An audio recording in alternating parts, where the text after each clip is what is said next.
Estadio Jalisco in Guadalajara. It's all come down to this. Honduras and the United States meeting in the semifinal of Concacaf men's Olympic qualifying.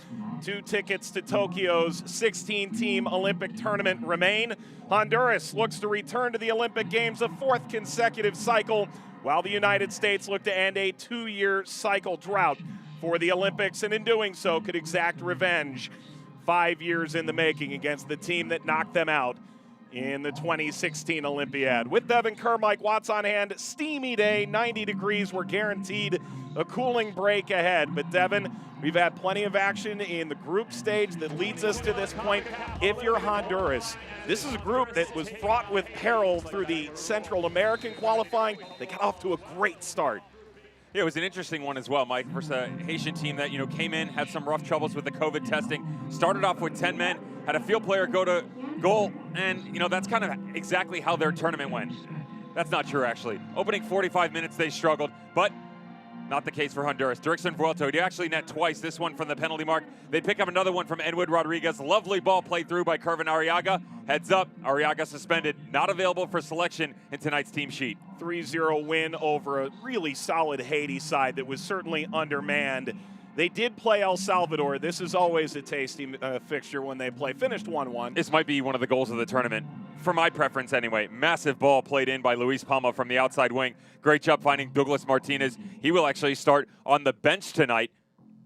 And then Group B came down to one final game. On goal differential, Honduras had the advantage going in. They trailed. Canada did equalize. Only trailed for 2 minutes. Derek Cornelius, great ball whipped in. And then how about this? Right away, an immediate response from Daniil Maldonado. Both of them off makeshift set pieces. Love the response from Honduras to push them through as group winners of Group B. Meanwhile, for the United States, they're the runners-up in Group A. They began at Estadio Jalisco a week and a half ago. For the Americans, one clear objective. You simply had to get a result against Costa Rica to try and make your way out of this group and into another semifinal. Opening 10 minutes for the United States was fantastic. Jesus Ferreira actually hit the post about 5 minutes in. And then the offensive threat started to be pushed by the wayside. 35th minute, Jesus Ferreira answered all those questions and more. 1-0, that's how it would finish. Their second group match, okay, the Dominican Republic, their wave after wave of attack, and that's exactly how it would go. Took them to the second half to really get things going. Jackson Ewell, great little redirection. Remember, Hassani Dotson comes on as a substitute. 2 goals in the span of 5 minutes from Georgi Mihailovic. He would get one of his own to finish the game off.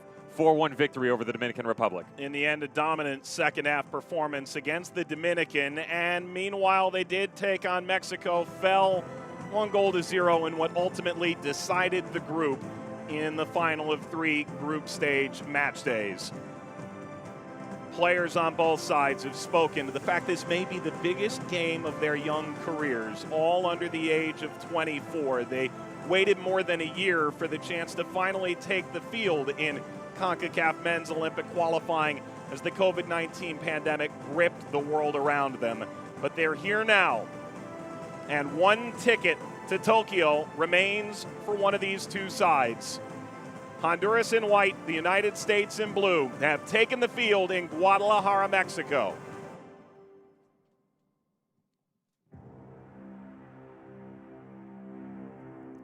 Damas y caballeros, les pedimos ponerse de pie para el himno nacional de Honduras, seguido por el himno nacional de Estados Unidos. Ladies and gentlemen, please rise for the national anthem of Honduras, followed by the national anthem of United States.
Very limited number of fans at Estadio Jalisco. Devin, still, there's so much riding on this game, so much anticipation and excitement, isn't there?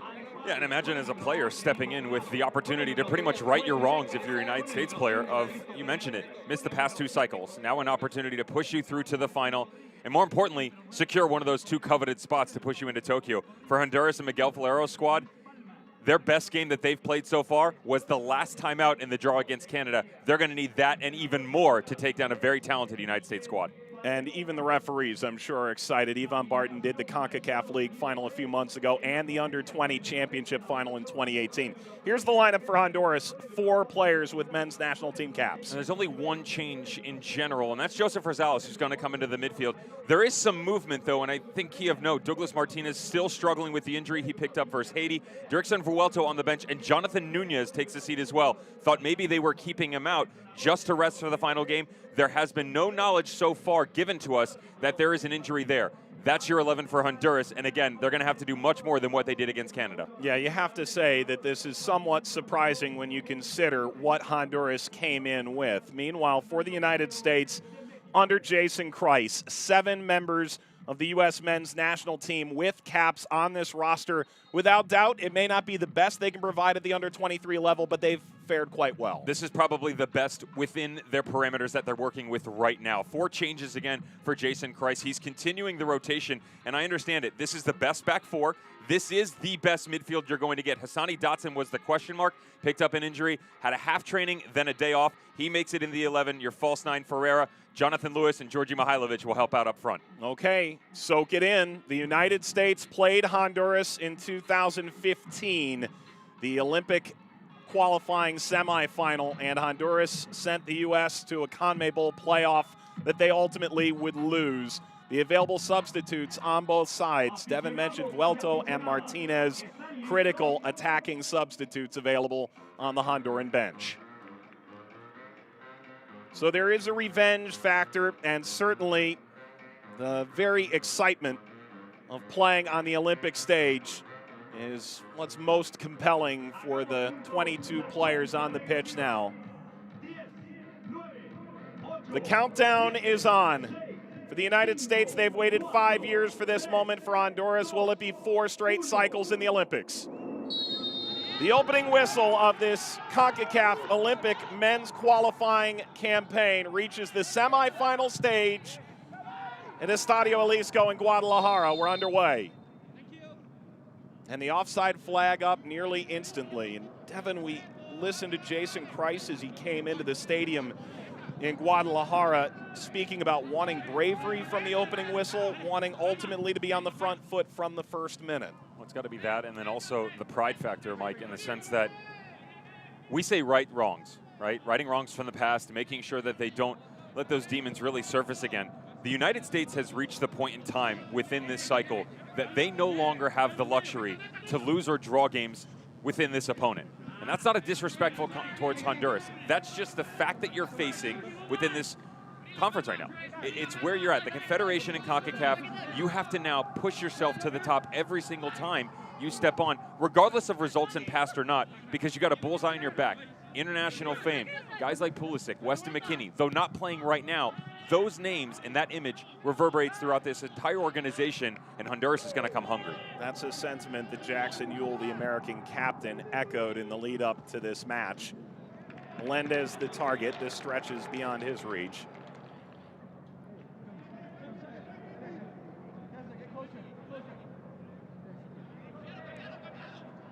Sam Vines, Colorado Springs, playing with the Rapids in Major League Soccer.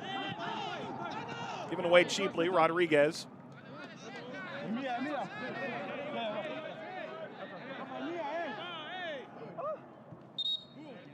My eyes are immediately going to be drawn towards the interior of the field, Mike, for 2 reasons. One, the United States has really struggled in their build-up play, trying to combine with the front 3. Conversely, how does that play out now that the fact that Kervin Arriaga from Honduras, his yellow card suspension, not available for selection? It's a very different look. It's going to be a frustrating one for them to get back on track because, you know, you look at the performance against Haiti, 3-0, that's fine, but it wasn't great by any means, especially given what Haiti was going through. The draw versus El Salvador, basically both teams took a nap. I mean, let's be fair there. But they looked fantastic against Canada, and now one of your best players not around. Miguel Falero was, to some extent, publicly deciding in his press conference which direction he wanted to go to replace Arriaga.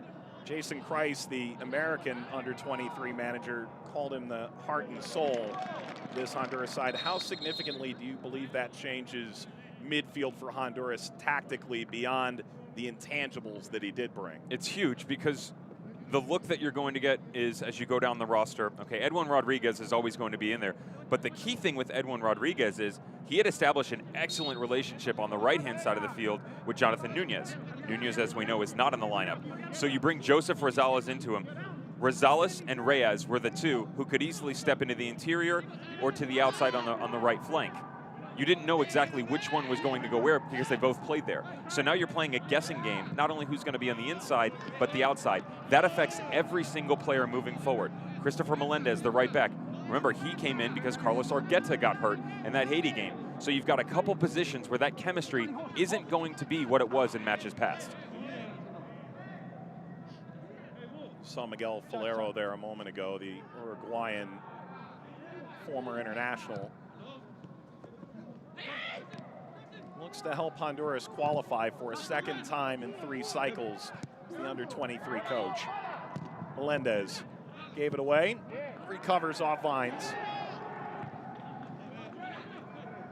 Obregon the target.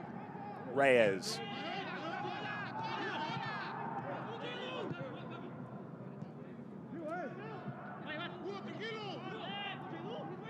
Melendez. Well done, Reyes. Leading Rivas. Dotson in pursuit. Reyes. Reyes slips it ahead. Now Ochoa's out. He got a big forearm to it, but the offside flag was up on Obregon. A disruptive start for Honduras against Jason Kreis's American side. How good is this ball played through, though? Offside for sure as you're double backing through, and Palma get himself with Rivas cutting back across. How good was Ochoa, though? He's made some spectacular saves throughout this tournament. He's made 12 through the group stage. Not quite top of the line statistically, but plenty of top class saves along the way. 7 in the opening match versus Costa Rica alone. So that gives you an idea of what he faced down the stretch. Pereira. Room here for Pereira. Pereira combining well. Chipped away to Reyes. Reyes trying to circle around Yule. Dotson pursues.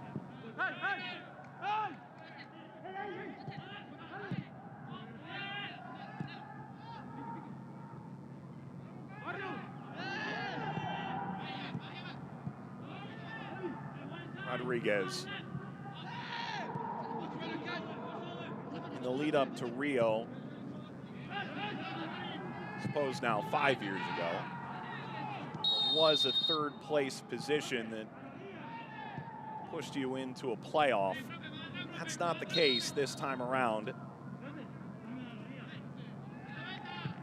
As a result, the winner of this will not only go to Tokyo, but move on to the Olympic qualifying final against the winner of Canada and Mexico, which will take place on this field shortly after the conclusion of this match.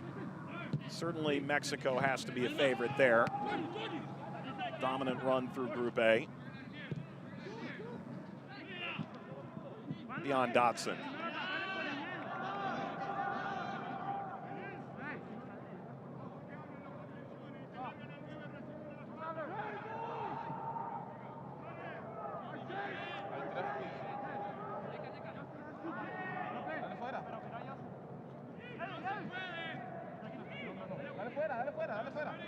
It's the Honduran coaching staff, Devin, that caused a bit of a stir in the lead up to the opening match of this tournament. 1:30 p.m. start locally. Certainly meant the heat was up. Honduras didn't quite care for that. Playing at 4 o'clock locally this time, still 90 degrees. There will be a first half cooling break.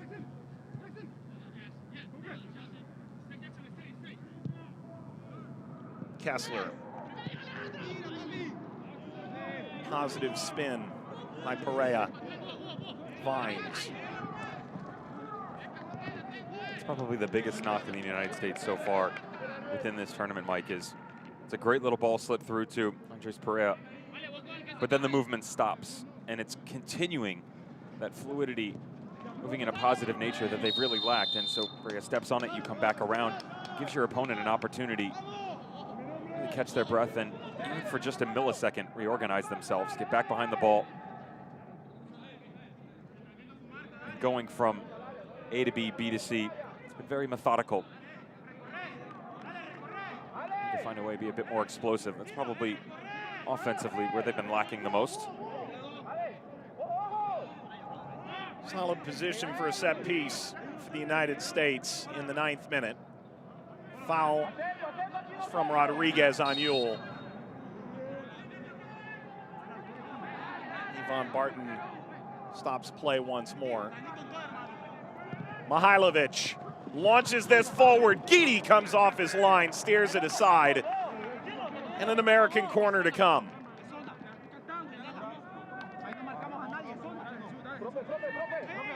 It's a cheeky little movement by Sam Vines. Just stepping back up. Great ball by Mihailovic, swift in, and Alex Guidi off the line. This has glory written all over it on this back post. Fantastic ball, spread all the way back through. Trying to pick out Justin Glad.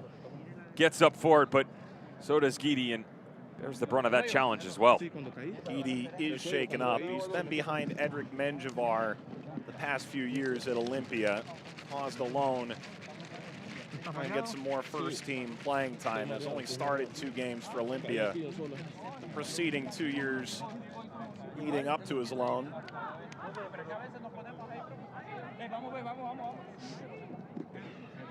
For players, I'm sure this is an invaluable moment to hydrate, as Guidi's attended to. And there's Glad at the back post. For the coaching staff, Jackson Ewell, captain for the United States. Quick little chat on the sideline with Jason Kreis.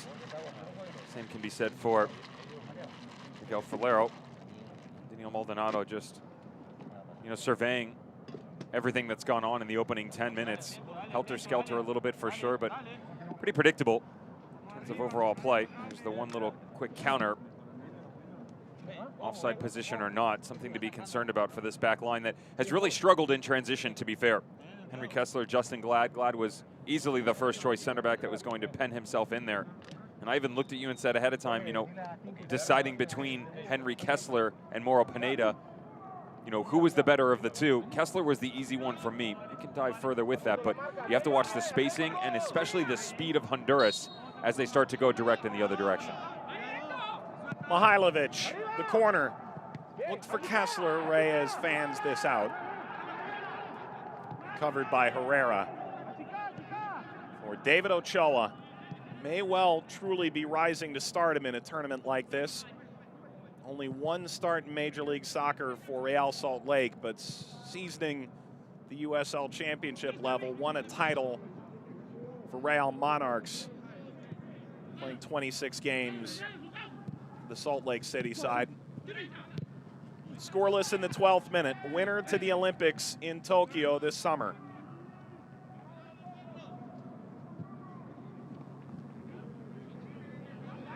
Honduras a pair of draws and a win in their group stage games. United States, couple of wins paired with a loss to Mexico. Dotson, this will sneak all the way through and whipped back by Lewis.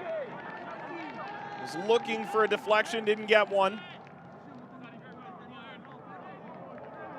What Honduras is doing is they're forcing the United States to utilize the outside. That's not the worst case scenario by any means, with the speed of Jonathan Lewis and Hassani Dotson just stepping through this time around. Not able to pick out Lewis on the back post, but what they're doing is, it's very similar to what Costa Rica started off with in the opening match for the United States. Is Luis Palma's pinching in on that left-hand side. Rigoberto Rivas is dropping in under Obregon. And so they're really taking out the 6th position. Andres Perea had started there. He moved into a higher line. Jackson Ewell, those two are going to be shape-shifting all night in terms of who's going to drop deeper to try and collect. But with that outlet pass cut off, it forces you, A, to bypass the midfield in general, or B, work from the outside in. Melendez caused the momentary stoppage.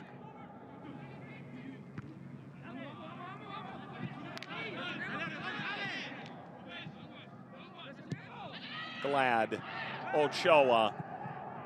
First hint of pressure from Honduras. They've won the ball in the attacking half.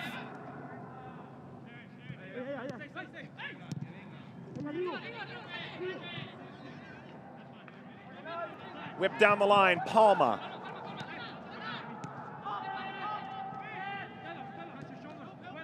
Maybe a chance for end-line service, aimed for Obregon. To touch. Wesley Decas to throw. Briefly in the Atlanta United organization, playing for ATL UTD2. Felt he fit the profile there. Lasted one season. Ultimately returned to Motagua. Bit of time with FC Juarez in Mexico as well.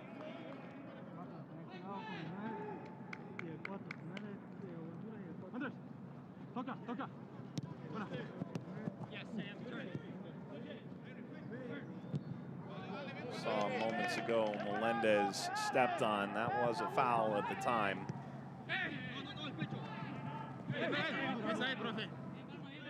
He had a rough go of it in the matchup against Canada as well. Very active in that outside position. A couple movements where he burst through and those overlapping runs and was taken down. Referee didn't agree, but his body will feel it for sure.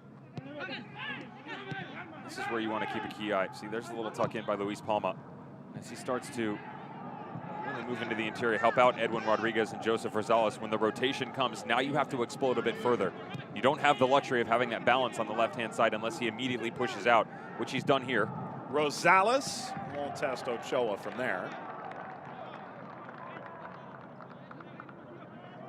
It's smart too, because as he checks back in, now you're asking either one of the midfielders in Hassani Dotson, Yul or Perea to pinch over in a secondary mark.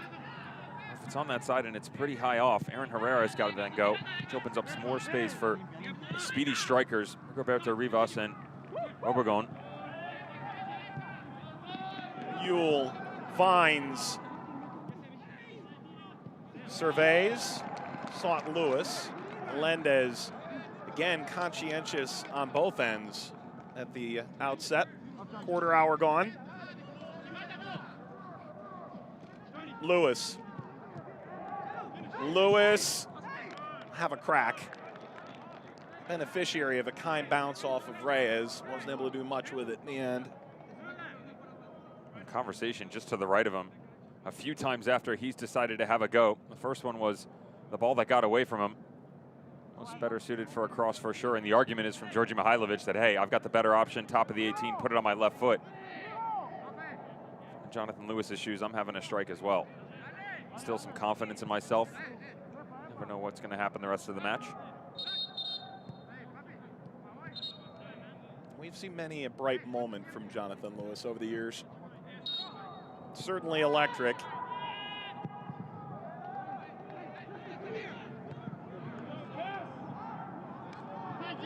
Came down to Perea, Vines,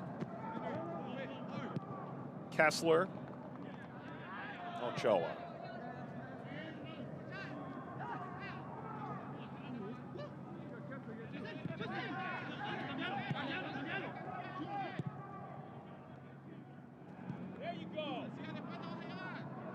Kessler. Patient moment for the United States.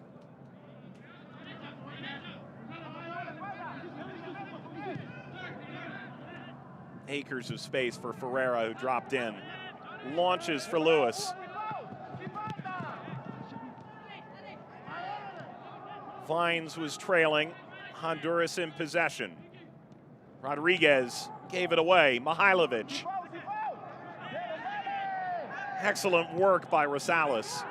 Pressed into service is Kervin Arriaga, the true cog in midfield for Honduras, out with 2 yellow cards in the group stage. His existential dread was notable when he received that yellow. Chance here for Honduras is snagged by Ochoa. That's really the best sequence we've seen from Honduras, Mike, and it all started with, as you mentioned, Joseph Rosales, great tackle on one end. But just as you see with Luis Palma on the left, Jose Reyes feeling comfortable on the right to really mimic the movements cutting inside. All this space in a wide area. Herrera off of Decas.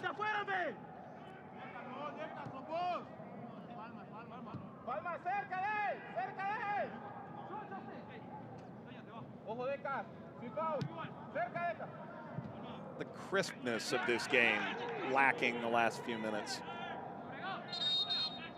Another look at the effort by Rodriguez. Just check the movement too. I mean, that's your outside right midfielder who's tucked back inside. So you start to pinch the United States as well. The marks become unclear. Because Jonathan Lewis is in such an advanced role, you're relying on Dotson, Yule, and Perea, who are more than capable for sure. But as the movement's coming across the field, you're having to check behind your shoulder, looking for the midfielder who's cutting in. And it allows guys like Obregon and Rivas to really challenge the center backs as well. And again, that's been the Achilles heel for the United States. The separation, the speed.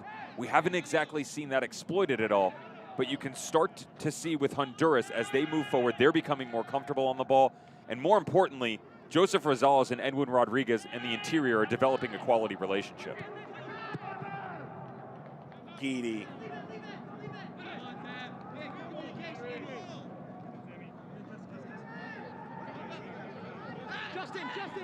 Justin. Perea forced down by Rivas.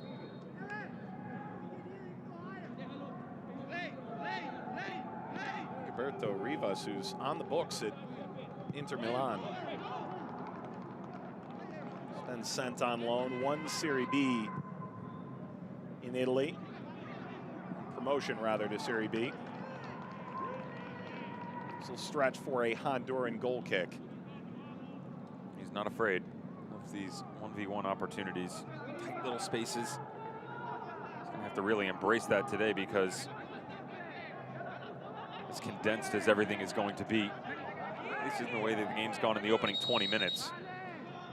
It's going to be his job to not only close down that outlet pass sitting on the 6, but he'll then become almost like a 10 type role. Luis Palma has really ventured into that space and matches past, but with the injuries to Douglas Martinez and Dixon Vuelto, Palma is more on the wings. Again, he's still well cut in, but it's definitely not what we saw in the opening game versus Haiti. Or even the second time around versus El Salvador. The nature of this tournament, it sneaks back to Guidi. So many games in a condensed amount of time and limited rosters with which to make adjustments from game to game. It really does invite having to play players in unfriendly places. Ball lined in, and there's Ochoa once more. 2 saves he has made haven't been all that uncomfortable. Yule. Good slicing ball into a wide area. Jan Mihailovic. From the random passerby, you think, oh, well, condensed schedule, they still have 20 guys. There's a big difference between 20 and 23. Let's get that right out of the way, because those 3 pieces right there could be make or break for you when you're playing a game every 3 or 4 days. I mean, it's that simple. I don't care what age you are. That being said, I wouldn't mind being back in my 20s, having the opportunity to run around a little bit. Those were the days. 4 games in 10 days didn't really feel like all that much of an intrusion at the time. Game in a month is too much. The reference to it at all. Glad, one of the elder statesmen of this United States youth national team side, 24 years old. Turned over, Reyes. It's good work by Rivas. Threaded ball cut out by Glad. Maybe a chance to create in transition. Played wide by Ferreira. Dotson.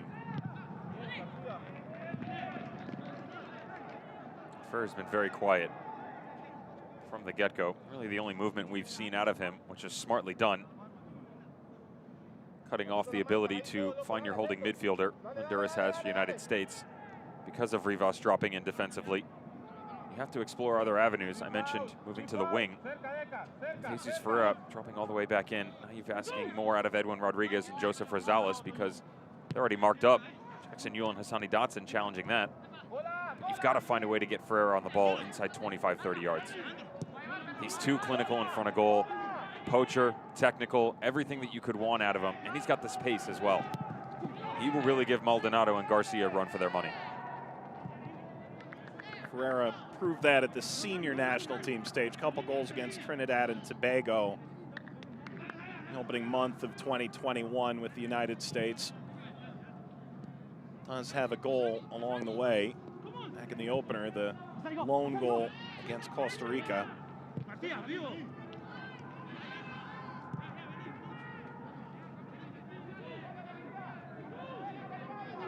One of the issues they're running into right now, Mike, is it's a great thought process, right? For Hassani Dotson to push up and for Jesus Ferreira to drop in. The problem is they've literally gone like for like in terms of the switch. And I'm referencing the spacing in general. Ferreira drops in and just assumes the exact same role that Dotson's at. You don't want to occupy the same space. And that's really close, I got to be honest. This looks onside. You don't want to occupy the same space that you just left. And nor when one steps out of there, you know, Ferreira comes to drop in deep and help out.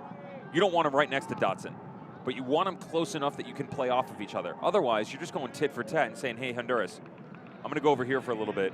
Dotson's going to come up top, just letting you guys know ahead of time. I mean, that's seemingly how simplistic it is defensively in terms of marking.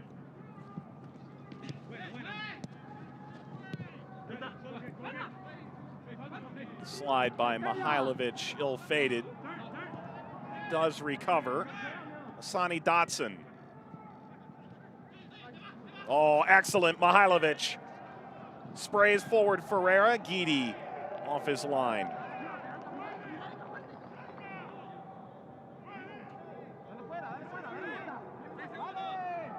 Woo. Little how do you do? Forgot something.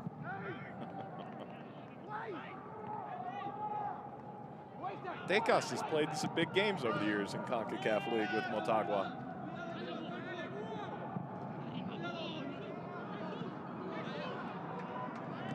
Same could be said for Georgi Mihailovic.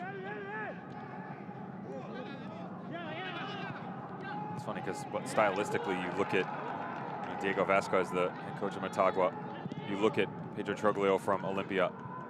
You can see it, kind of spattered across the field of what their teams look like, dribbling back down through as their players assume the role within the national program.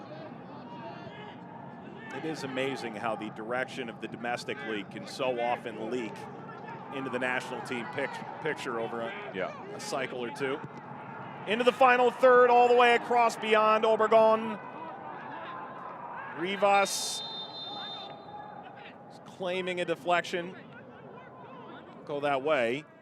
All the while, we've reached the 26th minute, and the cooling break has arrived. A look at the build-up here.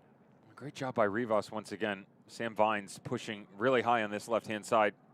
That's to be expected for sure. So well done trying to take advantage with the space in behind. And just the movement on the far post. There's enough pressure by Sam Vines as Henry Kessler slides over. Just to be a cause for concern on that right shoulder. The problem is Obregon just gets the run wrong. You can't be tracking back to that ball. You've got to arrive at pace and at the right angle. Coming off that back post, approaching the penalty mark. As the cooling break commences, Obregon out of Brooklyn in New York City in the United States, played for Christ the King High School, which is a major high school basketball powerhouse, then went to Siena, all the while spending part of his youth with Necaxa in Mexico. He's been dangerous in moments, if even perhaps the final runs haven't been on point. As we reach the midway point, Devin, of this first half, how much of the flow of this game has surprised you, if at all? Not much of the flow has surprised me. I'm actually a little bit surprised of some of the movement I've seen out of Honduras so far because of the fact that in the 3 games leading up to this match versus the United States, I mentioned the first one versus Haiti. It was flat. You looked at the front line and what they were trying to do. You could tell that Vuelto, Martinez, Palma hadn't been training together that much, but they've gotten better as the tournament's gone on. And with the fact that Arriaga was out and the movement on the midfield and on the right-hand side, I didn't necessarily think they were going to be able to take advantage of that. And I mean that in the sense of utilize it to their best ability. They haven't been bad by any means. They've done very well for themselves. The United States, on the other hand, it's almost the same thing that we've seen in every single match, where you've got decent enough defending, you've got some decent looks going forward, but at no point in time, as you and I are sitting here 28 minutes into this match, have you felt like they were ever truly threatening in the final third, right? And that's exactly what's going on. It's one of the key things they're worrying about at the senior level as well. Cooling break over, 29th minute. Honduras looks for the opening haymaker. Reyes plays short, and a chance to rip a shot that bounces in. There's Ochoa on the line to collect. His 3rd save, his 15th of the tournament.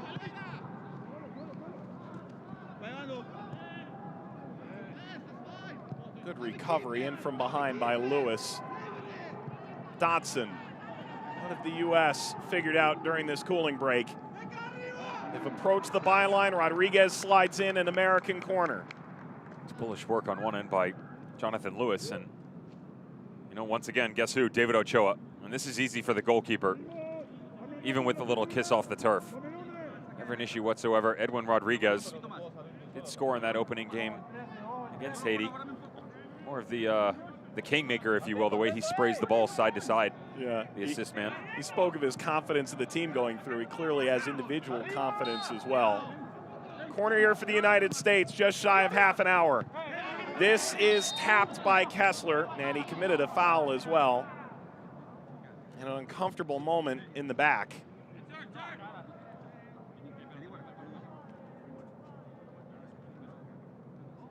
It's Garcia, I believe. The Honduran center back.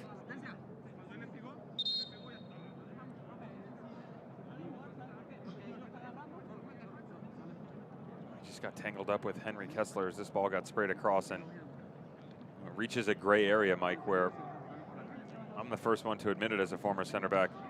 Any ball that I can make myself available to go to, I'm going to go after it, especially in these situations. But watch how low he is. So it's a 2-part question. He's already falling, so you can't fault him there. But at the same point in time, as your movement is going to ground, can you really fault Henry Kessler for trying to make a move on it as well? You know, 8 yards away, ball whipped in off a dead ball situation. But scary for sure. He took a real heavy knock on this right side of his. For center backs in this tournament, it's been a real war of attrition. Oh my goodness. Every single team has had a problem. And Canada, perhaps more than anybody, going into this semifinal. Callum Montgomery, you know, the big man coming out of UNC Charlotte. Garcia's played every minute thus far.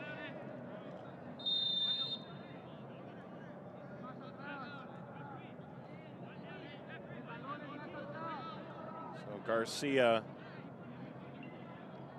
was up and moving fairly briskly.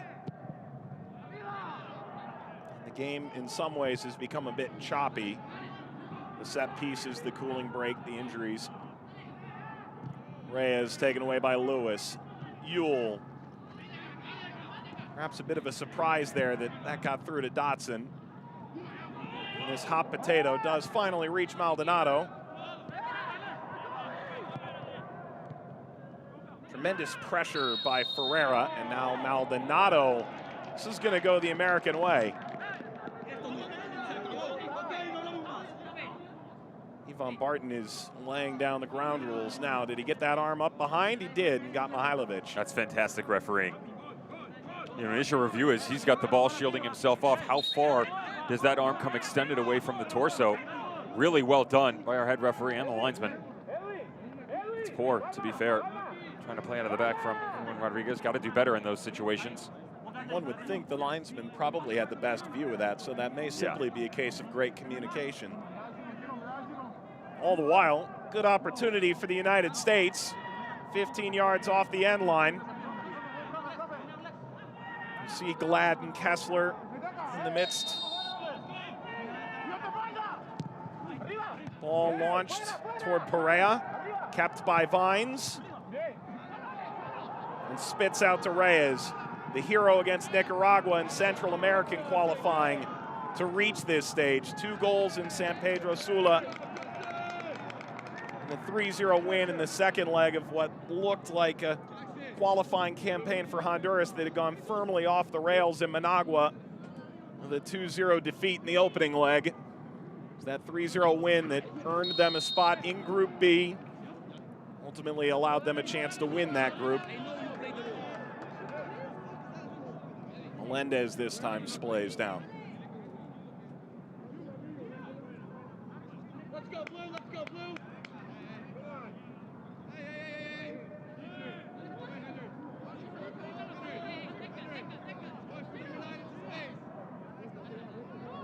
He did get the ball first.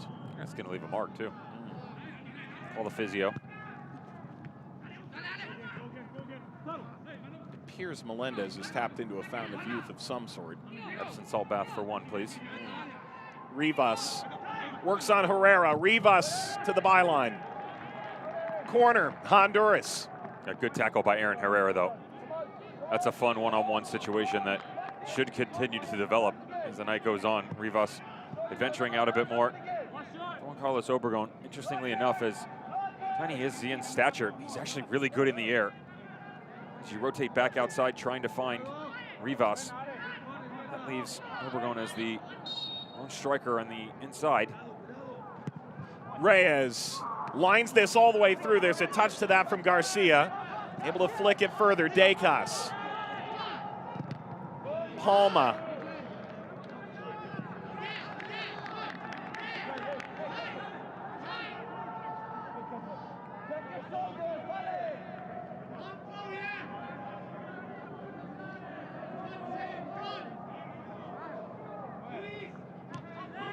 Melendez again, who came up through Motagua. Right into the sun, no problem for Ochoa. Dev, you and I got a chance to see David Ochoa a couple years ago, and there's a certain maturity about him. The players around him certainly noticed it. Jamison Olave, outstanding center back in Major League Soccer for many years, certainly noticed it as well as his manager. One thing you always have to make sure of with a quality goalkeeper is confidence. I've never met a successful or talented goalkeeper that didn't have confidence. And that's kind of easy for someone to sit back and go, well, obviously you have to be confident. It is, yes. But there are plenty of players out there who just, they don't possess that gritty inner instinct needed to be successful at the professional level. And Jason Kreis had a decision to make coming into this. Matt Freese, JT Marcinkowski, that was not a settled position on day one. Marcinkowski was 100% the leader in the clubhouse coming in, and especially because, remember, David Ochoa picked up a little knock end of January, beginning of February within the training program. They weren't necessarily sure how that was going to extend itself. Herrera, Palma extends his leg, stays alive for the United States. Floated ball forward, Melendez. Play allowed to continue as Dotson showing his aggression. Vines. Decent moment of attacking prowess for the United States. Quickly falters. Reyes. With the U.S. extended forward, Honduras into the attacking half, and Dotson arrives from behind. That's where the run from Luis Palma has to continue. You can go at Aaron Herrera. More importantly, you continue to open up space in the midfield so the play just naturally comes across. Instead, you make your midfielder step on the ball. Easy enough for the United States to retreat right into the path and locks it back down. And you notice, great defensive work from Honduras. The buildups are few and far between them. And when they go, it's these 2- and 3-man games. Instead of the opportunities that they have provided themselves, Mike, it's been when they've been able to play off the ball, you start to challenge the United States, you move yourself out of your position and really challenge the open space around the rest of the field. Vines has picked out his man, Garcia. Is it as simple as holding the ball better and advancing in a more secure manner for Honduras at this stage then? Well, they're so compact defensively that you have to be regimented enough to do the work on one side of the ball, but then it's that attacking defending. So as you move, you have to move as a unit. And I think one of the biggest things you're seeing out of Honduras right now is it's tentative. They're afraid. Where if they go, they're nervous that if they all go too much and they don't carry that proper shape, that's when the United States can capitalize. A lot of the United States goals in this tournament, whether it was against the Dominican Republic, their goal against Costa Rica, it was all on counters and it was all on misshaped defenses that really did it to themselves, to be fair, and the United States were able to pounce on that.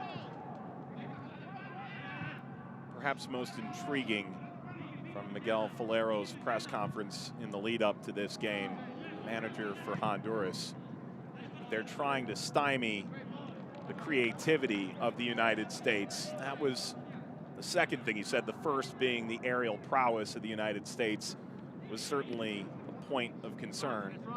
When we talked about it at the beginning of this, you and I spoke off air, the creativity is what's been lacking in general. Then when you start to remove guys like Jackson Ewell, Andres Perea, who like to come deep, they want to facilitate these movements going forward. They've eliminated those two a lot, and you've seen it. So they've really struggled in their build-up play.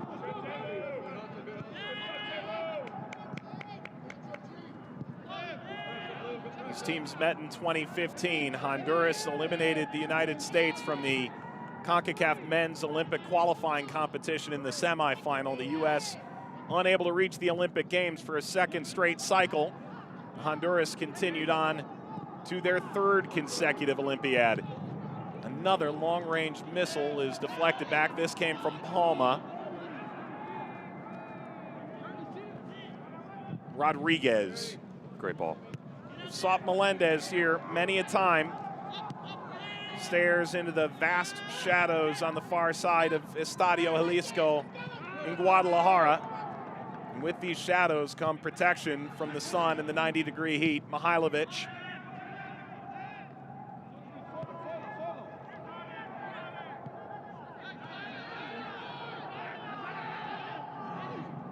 Gives you a brief idea of what I was talking about, though. That quick 40-yard ball, other direction. It's well played by Honduras, but it's mistaken. And when you don't all start to transition and move together as it's turned over, quick little counter. Now, Georgi Mihailovic in a foot race against 3 Honduran defenders is not the outcome you're looking for, but he had the ability to do it, right? So what is that question if it's Jonathan Lewis or Ferreira challenging him instead? Or if you're even on numbers instead of 1v3? 40 minutes gone. Nearing halftime.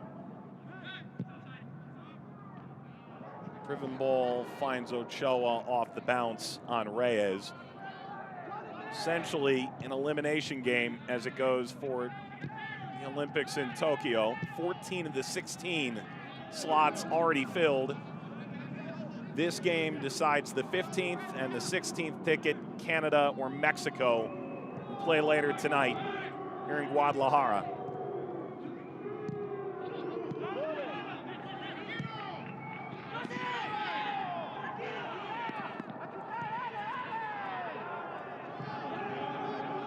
Have to respect the disposition, though. They are composed.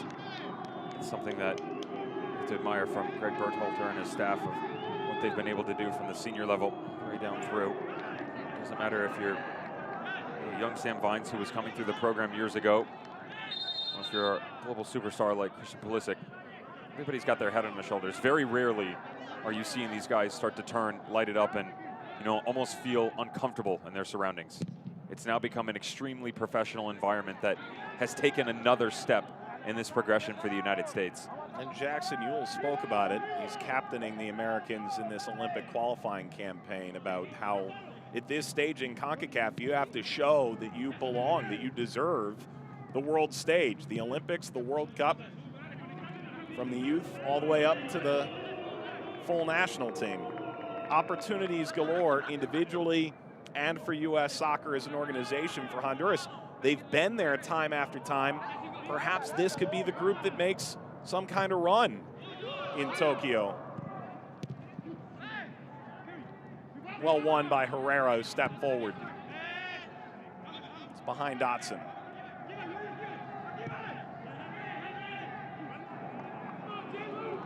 Reyes.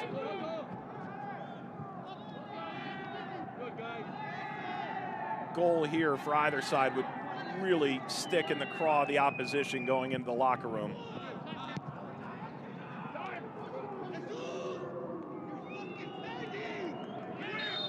Down goes Yule. He wants to play quickly, and the referee allows it.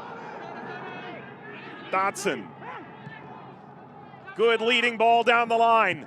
Herrera, Mihailovic, nearly through. Mihailovic turns, Dotson railed down by Rodriguez, and Ferreira was there at the penalty spot unmarked. The attack on for Honduras the other way. Their leading man getting knocked down in the lead up and maintained now by Rivas. Reyes steps on it. Rodriguez kicked this out and back to the Honduran injury. He just got caught up with Henry Kessler, but I'll tell you what, everything on the other end of the field, this had glory written all over it. Really well done by Daniel Maldonado at the center back.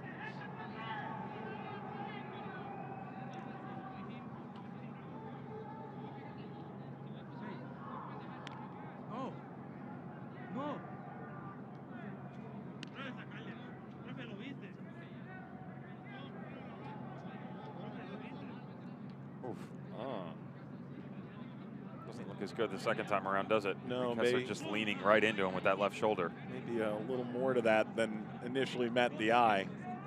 We're going saying that it's the second time, and you have to wonder, is there a conversation to be had with the assistant referee on the sideline? Fourth official catch it, but the way we're at right now, I'm just going to let it play on. It's a great build-up by the United States at the other end of the field. I mean, Jesus Ferreira had this thing teed up, ready to put this in the bottom corner. I mean, it was 1-0 halftime, and they were already into the dressing room talking about what a great goal it was, if not for Daniel Maldonado stepping in. He was somewhat stuck between two minds there. He had his mark. Just right at the tail end of it with the dummy. Able to close it off and didn't get 5-hold himself. Well, if you're Kessler, you have to think that this paid dividends. You avoid what seemed to be a really enticing opportunity for Honduras, an escape without a card to show for it. Reyes, it's time for Rivas out, corner. 3 additional minutes in this first half, and now 4. Added a moment ago. The expectation was 3. The injury adding a bit more time. Mihailovic, thank you very much. No apologies necessary to Wesley Dacos. It's a quality footwork from Georgia here in the first half. Nutmeg that likely caused most to blush. He's definitely been the bright spotlight for the front three in Lewis and Ferreira. Rodriguez has gone short. Reyes returns. Rodriguez bouncing ball. Ochoa will claim this. No near post run from Honduras.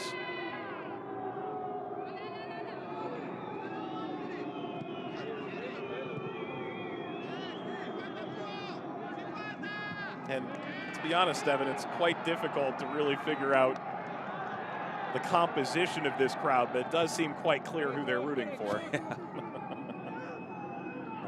Interestingly enough, with the pandemic, everything going on, you and I were talking about the amount of fans that have been allowed and that have attended. I mean, you could have never have told me the amount of fans that showed up for the Mexico-United States game that were actually there, because that thing sounded full. I mean, it was reaping with Mexican fans trying to find a way to push their team to victory. The flag is up. Rivas can't believe it. You and I know, Devin, from having seen David Ochoa before, had Rivas rounded him and gone for goal after the offside flag was up, there'd likely be the verge of fisticuffs. How close is that? That's another one. He's onside. You know, that's one for United States and for Honduras now. Both of them been on the wrong end of those decisions. Lewis thought he was going to get a second bite of the apple. Out to midfield, and things all of a sudden very helter-skelter for the U.S. Surely at this stage, Kessler has to go into the book. he and Obregon clash again. Obregon certainly had his words. Grew up in Brooklyn, the American Northeast. Both New York City kids. It's a good job by Jackson Ewell to step in and just ease the tensions here a little bit. And Henry Kessler has no choice in this situation, Mike. He knows he doesn't have the pace to keep up with Obregon. Tries a little jersey tug, sees if he can body him a little bit, but a great job by the Honduran. Nice turn over the left shoulder. Trying to use the speed to do his advantage, and Kessler has to take him down. Dev, I've spent a lot of time living in New York City. There is one language in conflict among New Yorkers.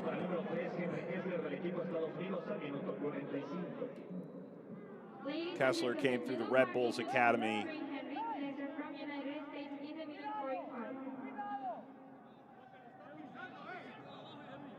And Obregon came up through Brooklyn, played for Siena University in New York State. Flicked forward off the set piece. Rivas able to comb that back into the penalty area. Reaches as far as Rodriguez, who winds this forward. Header down and across. Obregon is there. It's in the net. It is in the net. The goal is given. Obregon. Honduras leads in first half stoppage time.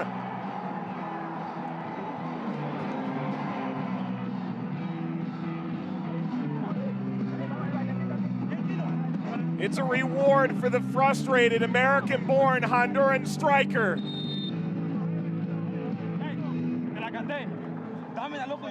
Well, the stat sheet, Mike, is going to show Obregon, but this all comes back to two things.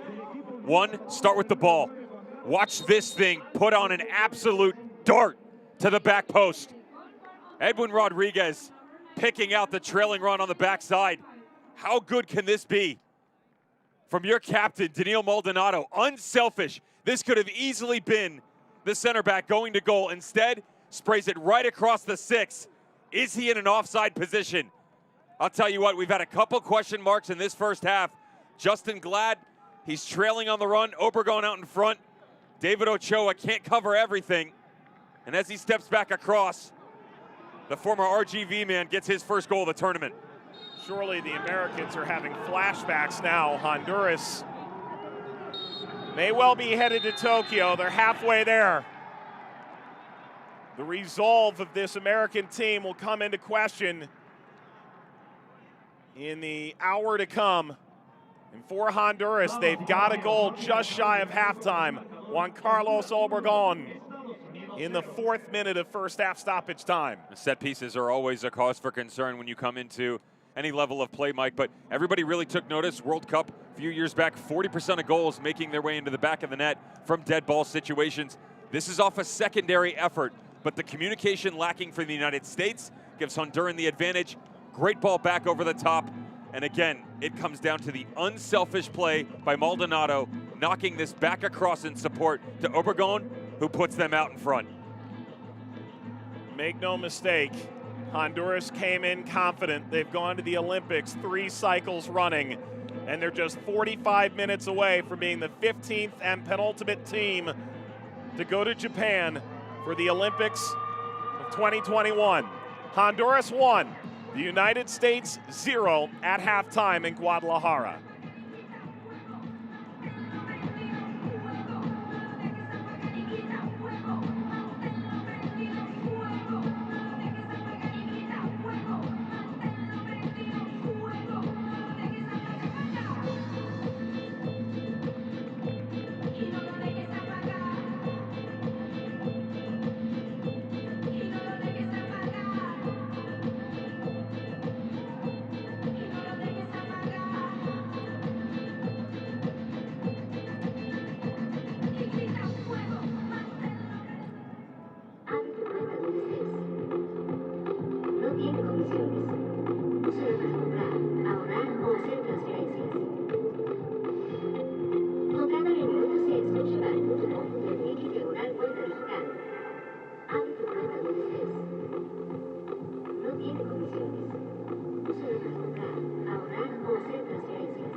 Baja la app oficial de Concacaf para obtener toda la información del torneo y los partidos. Download the official Concacaf app to get the latest tournament information.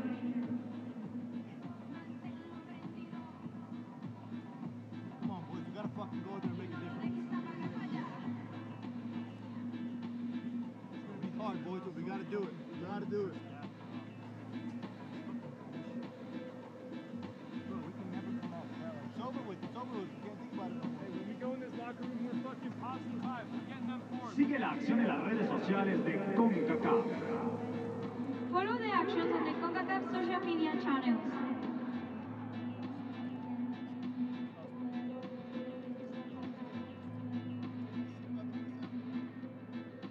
Yeah, let's make a difference, huh? Let's make a difference. Let's go. Go in. Go in. Go in.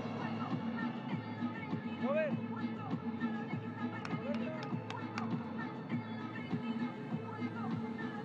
¿Qué esperas? Entra a scotiabank.com.mx y abre tu cuenta estés donde estés. Sin comisiones al hacer compras, ahorrar o transferencias. Un cambio siempre es bueno. Scotiabank, tú decides, nosotros te asesoramos.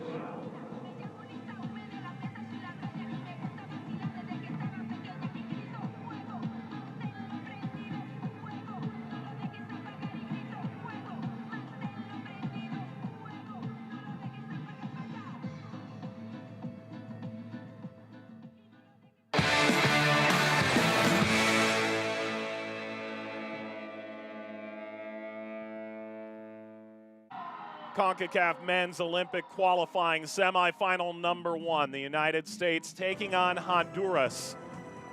Off onto the field. Players well aware this might be the biggest match of their young lives in such odd circumstances. Hardly a crowd in Guadalajara, Mexico. Winner on to Tokyo to play in the Olympics in the summer of 2021. Devin, neither team really facilitated all that well in the first 10 or 15 minutes. A lot of tough tackles, handful of fouls that certainly chopped the game up. Really difficult to get into a rhythm for anyone. And I mentioned to you about the 30-minute mark that the United States hadn't really looked threatening. To be fair, neither had Honduras, but there were some one-off situations for Honduras on counters going the other way, challenging in 3s and 4s. But it was a good job by Alex Yeedy on the back line. This was probably one of the best opportunities outside of the ball that got laid off for Ferreira. And a good job by the goalkeeper coming off the line. He would actually pick up a knock coming off of it. That'd take a few minutes respite. David Ochoa has had to make a handful of saves, all from a long way out. This Jackson Yule tumbling down. Ultimately a foul given as he crashes through Melendez. And I want to know if they're going to allow Jackson Yule to get on the ball a bit more in the second half. We'll dive into that tactically, exactly what I mean and what that should look like. But his inability to help facilitate this offense going forward, really left a gap because he and Andres Pereira were trying to find a way to play off of each other. So there was this huge hole in midfield, and multiple times, such as this, the back line got caught trying to make up for it. Henry Kessler, Justin Glad, I said coming in, watch the pace, watch the speed up over the top. If Honduras goes direct, they're going to get themselves into trouble. And here is the goal. Indeed, Obregon, without question, is onside. And the New York kid scores for Honduras and perhaps could eliminate the United States from going to the Olympics. We always talk about the Golden Boot. There's the Silver Ball Award, of course, Golden Gloves. Why they don't give out an award for the best goal or the best ball played in the entire tournament, all jokes aside, we'll never understand, because Edwin Rodriguez puts this thing on a rope. And again, the center back, Daniil Maldonado, their captain, sprays it back across. Well-deserved goal by Honduras. All right, Devin, a look at halftime statistics, and ultimately they look pretty similar, but Honduras breaks through. That's all that matters now. They deserved it. They had the better chances in the final third. Georgi Mihailovic up top has been okay. Haven't really seen anything for Ferreira Lewis, so I wouldn't be surprised if immediately you see a change from Jason Kreis. In the midfield, I need to see more of Jackson Yule on the ball. Pereira just isn't in this game, and it doesn't play to his strong suit. He's got to be tougher and find a way to be a playmaker. Hassani Dotson looks sluggish as well. Well, this a semifinal rematch of 5 years ago in qualifying for Rio. The same can be said for the nightcap this evening. Mexico and Canada will meet here at Estadio Jalisco in Guadalajara, Mexico. Undoubtedly the favorite. Outstanding as Group A winner. Canada trying to qualify through Olympic qualifying structure with a youth national team for the first time in their history. Indeed, the final spot in Tokyo will come down to Canada or Mexico.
The official Concacaf app. No matter where you are or who you're rooting for, you can watch your favorite competitions, teams, and players on the go. Get the latest news on all things Concacaf. Get access to stats, play-by-play, players' information, schedule, and standings.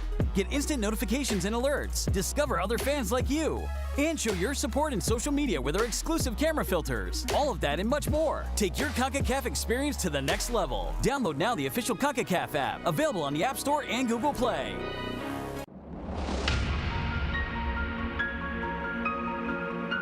Right through the legs for Bello. This could be good for Atlanta. Another big save. Vela!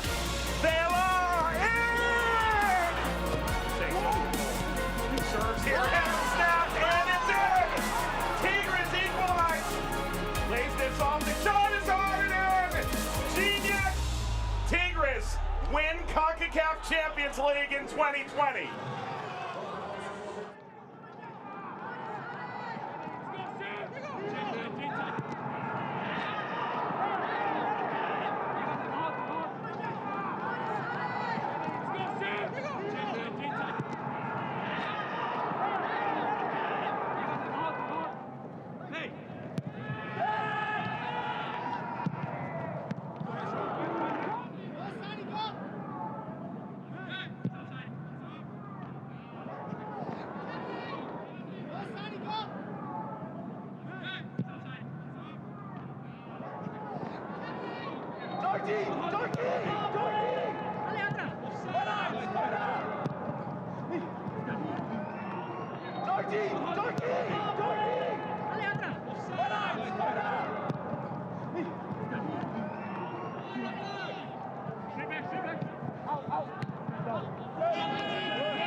On the spot, now the teams make their way back onto the field with Devin Kerr, Mike Watts. This CONCACAF Men's Olympic qualifying semifinal decides who moves forward to Tokyo and whose past week and a half proves to be wasted. The United States and Honduras allowed a limited number of fans at Estadio Jalisco in Guadalajara, one of the more historic stadiums in all of Mexico.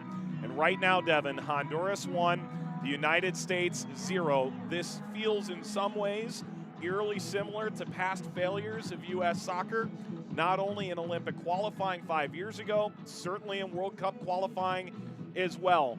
At this stage, how do you fix, as maybe you put, right your wrongs, fix the problems that ail the U.S.? Well, the key question is going to be coming out of the dressing room. How much confidence does Jason Kreis have in the squad that's already been on the field?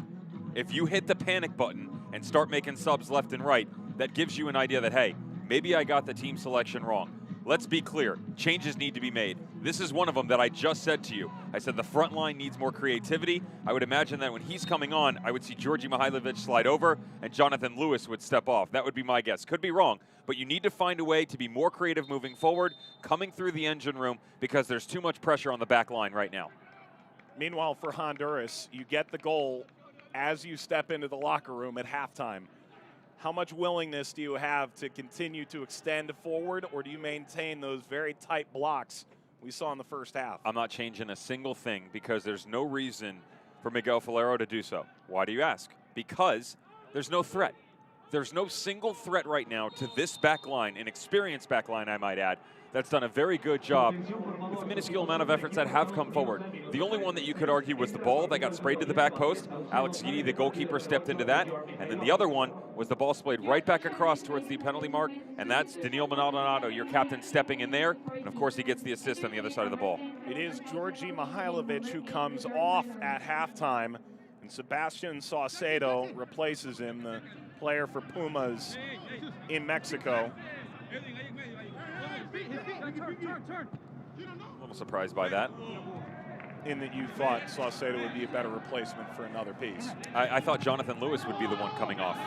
Defensively, he worked hard, stepping back in and helping out, but the tactician that Georgi Mihailovic is, he struggled for sure, but the entire front three struggled. Out of those three in the first half, he put forth the best effort. But obviously, Jason Kreis feels like that effort in the second 45 minutes, he feels this combination is better. Time will tell. Juan Carlos Obregon, the goal in the 4th minute of 4 allotted minutes of first half stoppage time. Steered away by Kessler. Wasn't called into the U.S. youth national team until January of this year after a star-studded performance with New England Revolution. Andrew Farrell, his center back partner, said, quote me now, he will be a men's national team center back. Back to Ochoa. Ochoa gives it away! Honduras doubles the lead! Palma's pressure, Honduras perhaps on their way to Tokyo.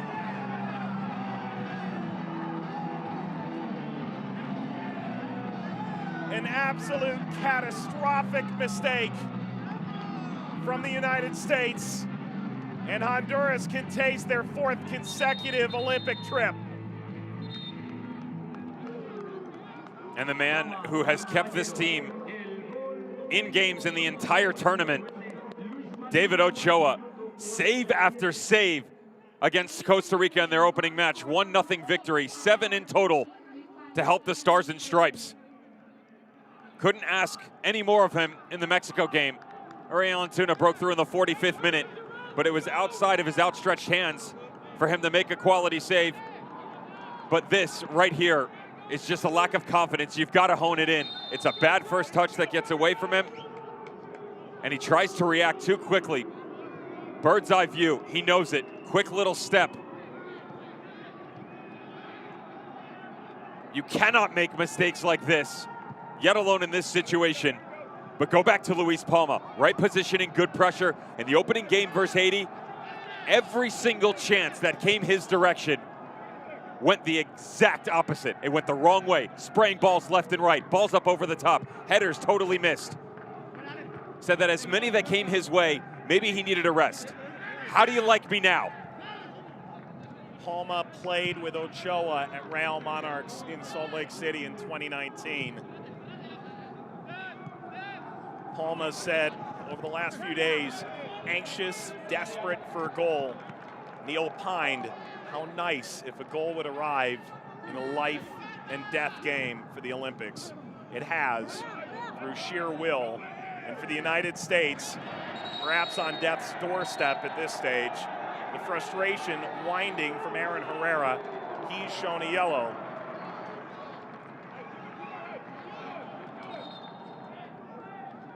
I always wonder in situations like that with Luis Palma, Mike, how I ask the Real Salt Lake organization, why was he let go? You get a much better look at Aaron Herrera. Speaking of Real Salt Lake, a bunch of those boys only on the roster, but currently playing tonight. Why was Palma let go? On loan from Vida and didn't retain his services. Through again, and this time Reyes is in an offside position. It has become entirely out of comfort for the United States on both ends right now. We just stated that for Luis Palma. Part of normal roster turnover, trying to build their first team in MLS, combined with the guys that were homegrowns who needed repetitions and some key pieces they had on loan. No bad blood whatsoever. And I quote, just show him the ring. Talk about the ring and you'll understand the contribution that he gave our club, even only through 13 appearances. A step by Reyes, and the United States has picked up a bit of intensity in the moment. Perea sprays wide. Herrera. Palma stepped in. Herrera maintains. Herrera, this pinballs around. And out toward midfield. Glad unable to get a touch. And now Honduras trying to break through. It's Rivas. Matched up on Glad. The overlap from Rodriguez. Slipped ahead. Rodriguez looking to cross back post. Still alive and wide. Honduras had a chance to really nail the United States down. It was Reyes sliding in.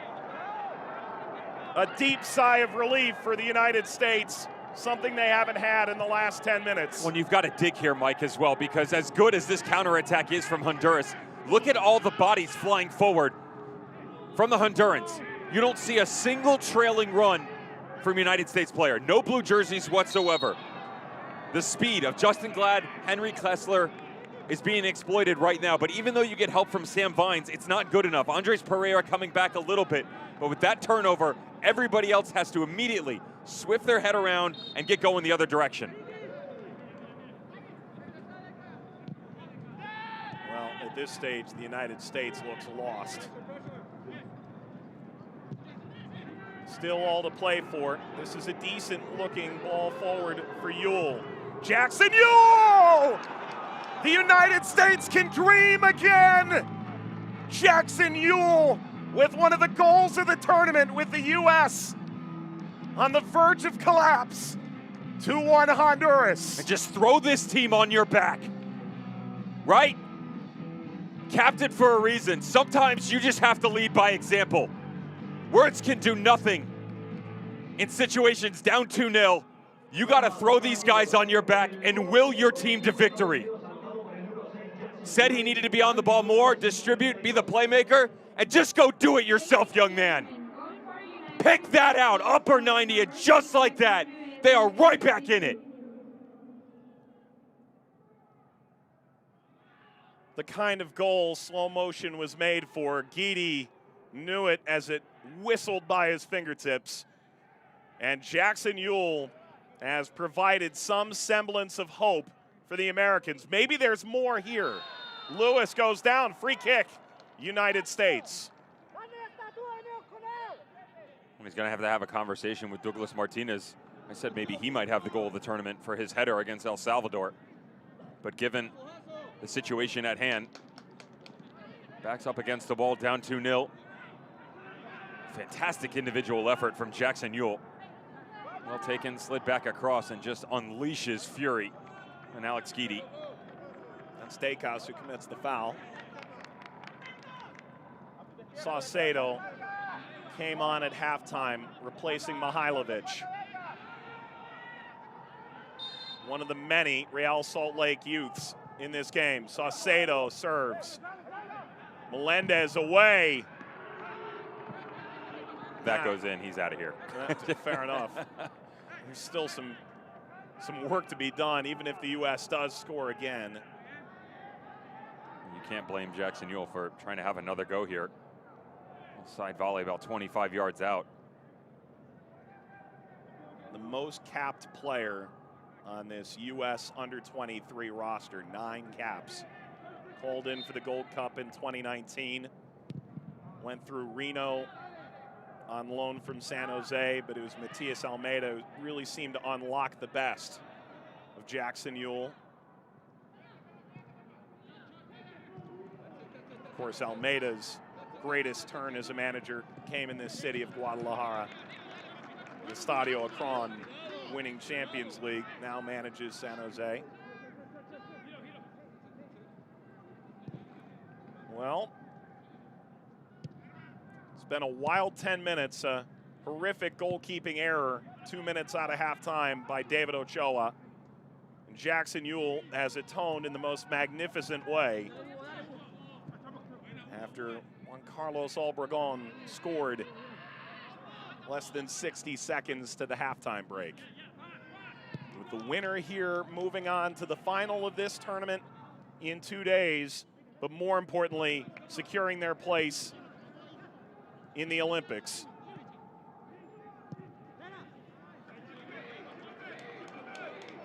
Certainly the United States women's national team is going to be expected to be a front runner in the Olympic Games in Tokyo.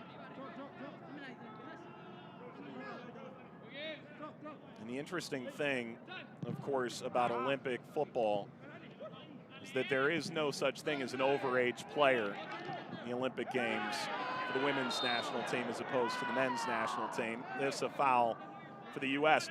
It does mean whichever of these teams gets through, you not only have to decide your 3 overage players, you also perhaps have a deeper pool to work from moving into Tokyo.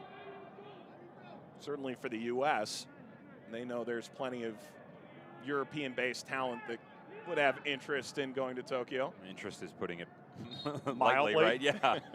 Well, and you know, the fixtures for the United States men's national team combined with Olympic qualifying and what it would look like if, at this point in time, you have to use that word very carefully, if they qualify for Tokyo, what does it look like in terms of workload? Because you know, you're managing that, international windows, domestic play, guys that are playing abroad are going to go on break, because then it's a sprint. You know, given the fact that you're going to run into the Fall World Cup in 2021, once these guys that are European-based come back from break, there's no stopping them, because you will go right through your domestic play into international windows, and then you'll head to the World Cup. So if you get guys like Weston McKennie, Christian Pulisic, Tyler Adams, who end up getting selected for the Olympic roster, should they make it, that even shortens the window, recovery time, and that goes to deepen the conversation, Mike. Again, someone like Christian Pulisic, who hasn't exactly had the greatest track record with injuries, trying to keep his body healthy. You know, Greg Berhalter has a big burden to bear of who he puts into those situations, regardless if they want to play or not, because that's a tall ask for them to go game to game and tournament to tournament, whether it's domestic or international. It's a lot of stress on someone's body. And the Concacaf Gold Cup will run not quite simultaneously with the entirety of that tournament.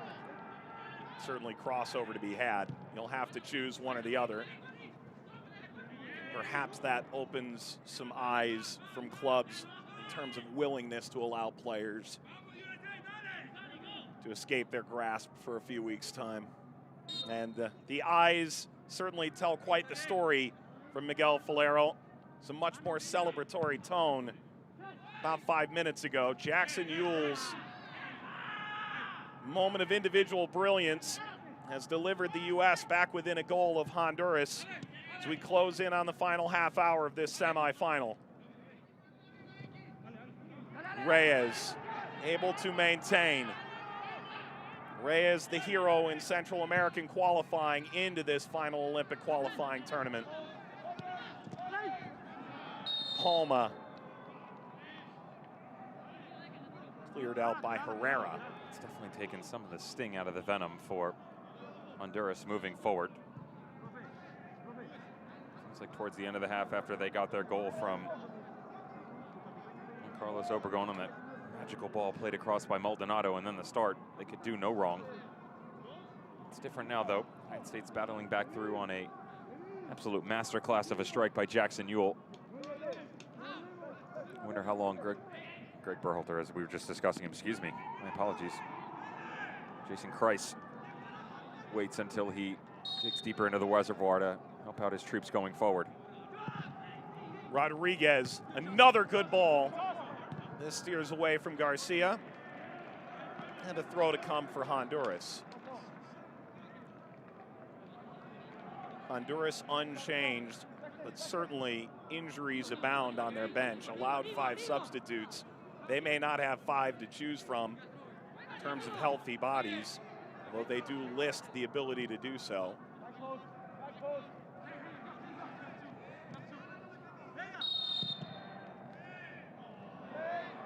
The whistle there belongs to the United States. And Sebastian Soto is up and warming for the United States. Perhaps the Norwich City under-23 charge could play a role here.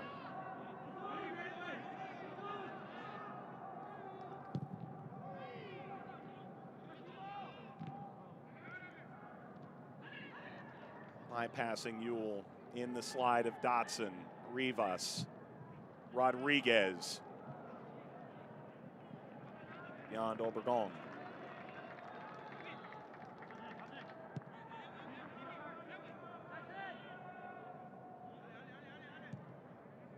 There's that passing lane closed down like I was talking about, Mike, in the first half. Great job again by Rigoberto Rivas, just tucking in, not allowing Andres Perea to link up with anybody else. And all the more reason why, again, I'd still like to see more out of Jackson Ewell. It's not a knock on him, just having trouble finding playmaker moving forward. Ferreira dropping in deep, trying to help out.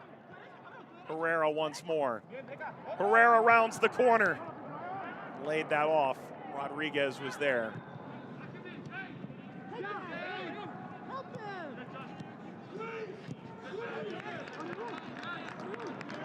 Ewell will poke this out. Jason Kreis will dip into his bench. Andres Perea will come off. And Sebastian Soto comes on. Certainly not like for like, Devin, so how do you see this working out? You would imagine Jackson Ewell will drop into a deeper lying role, and Jesus Ferreira will drop even further into the midfield to allow Sebastian Soto to become that main playmaker up top. Try and play off the 9. You're taking some chances within the midfield itself, but look, down 2-1 with 30 minutes to go and not exactly affording yourself a lot of luxury in the final third. You've got to do something to change it up, so I don't mind the look at all. Garcia the foul. Rodriguez steers him away.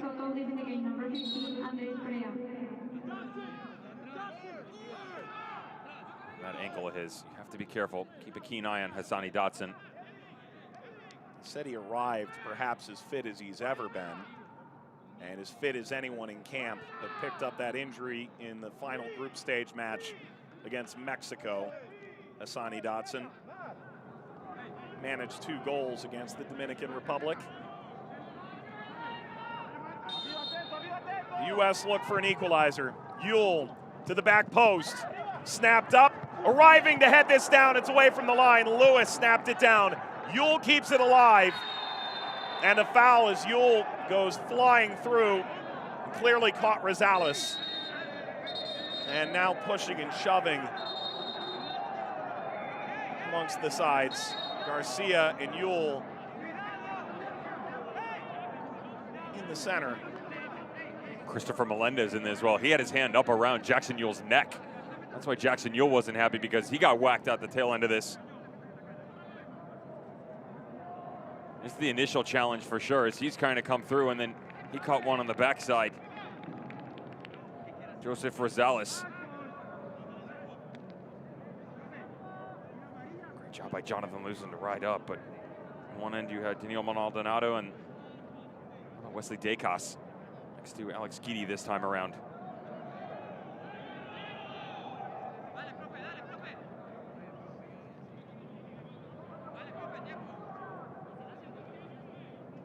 Tempers have simmered. Yule wearing the captain's armband, clearly, as he scored about 10 minutes ago, taking that quite seriously.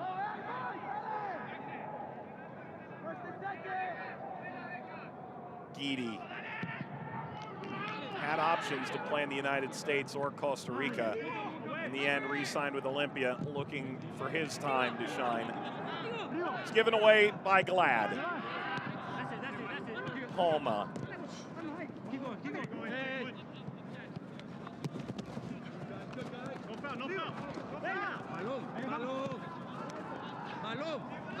Rodriguez. What a battle. He's come away with it. Bounces in off Dotson, wins the free kick. It's a foot placed wrong from Jesus Ferreira. Free kick, Honduras. It's a poor decision here by Jesus Ferreira. Really well done by Edwin Rodriguez to work this all the way back across, trying to get it on his right foot to start, and then looking for the trailing run back across the 18. He comes square. There's a lot of real estate for them to step in and hit this.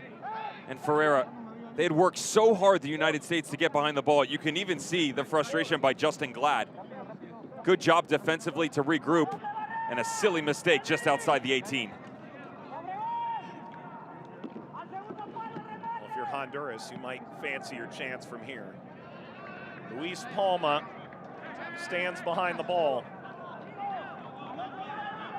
21-year-old who plies his trade for Vida, with bigger clubs in Honduras.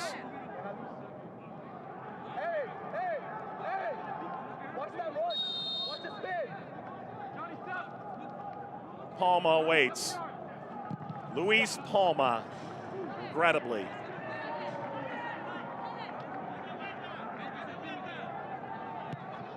For Honduras, their 10th appearance in this competition. They won it in 2000 and 2008. They've appeared 4 times since the turn of the millennium in the Olympic Games, including the past 3 cycles. 2008, 2012, 2016. That ball certainly covered in chalk, but didn't escape the bound. Well done by Herrera. Honduras now 24 minutes and change away, should the scoreline hold. The U.S. perhaps losing a bit of their concentration in the back. Ochoa. Yule drops in as deep as we've seen him. Yeah, you don't want to become panicky though here, Mike, and one thing you are seeing is Jesus Ferreira coming really deep in, covering a lot of ground, putting in an excellent shift right now. He's trying to become that link up as Jackson Yule drops deeper. A little double pivot if need be. Good hold by Lewis. Lewis goes down, it's outside the penalty area, free kick. And a yellow card to Melendez.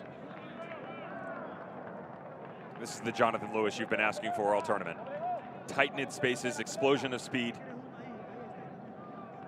The ball back across, brings it through his body, and then attacks the space. Great job. Look at eye on the prize. Good touch out. He knows the challenge is coming.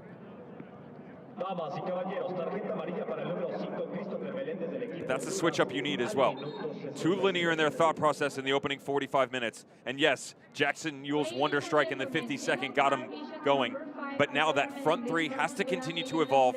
And with Jonathan Lewis checking into the interior, now you're asking more questions, just like Honduras did at the back line in the United States in the opening half. One of the more electric moments from Jonathan Lewis.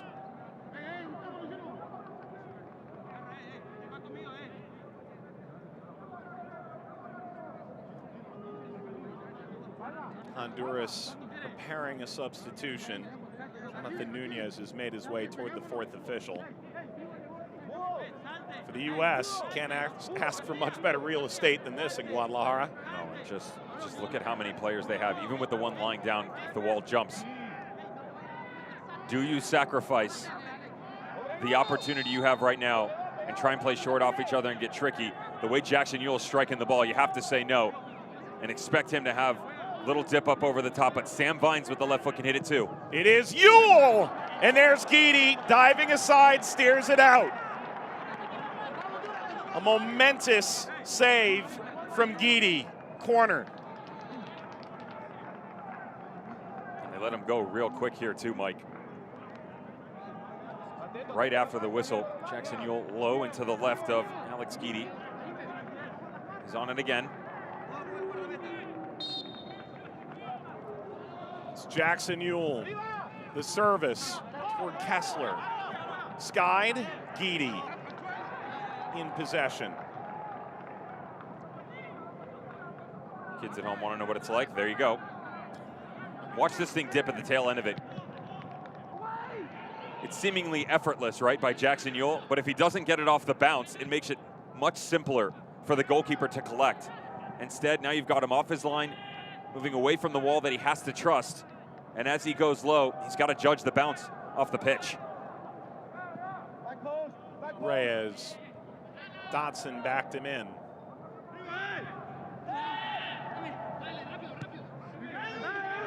Rodriguez. Ochoa. Jonathan Lewis. Look at the hops he's got. Thank you, Wesley Dacos. Alex Guidi will not forget this one because this is headed in. Eyes as big as dinner plates from Dacos. This is going in. If I make one mistake all day long, please don't let it be this one. Chance to serve. Corner to come off Herrera's cross. For Honduras, the question was their midfield coming in due to the suspension for yellow card accumulation for Kervin Arriaga. Jonathan Nunez among those in the mix to potentially take the role. He'll come in now with everything to play for and 20 minutes to go. Rigoberto Rivas comes out at this stage. He was in doubt coming into the tournament. Starts his second game of Olympic qualifying and has done enough. Let's see how much they play musical chairs with all their players now, Mike, with Rivas stepping off. Jonathan Nunez, a defensive-minded sub in the sense that, yes, you've got a true out-and-out midfielder who can also play it outside back. Ewell, Garcia, Ewell again, Palma. You wonder as to whether or not they move Palma just up underneath Obregon and then slide Rodriguez out, moving Nunez to the inside. You can also just drop 5 in to the midfield and start to clog the passing lanes up even further. It just seems like right now they're willing to just keep the shape that they had before.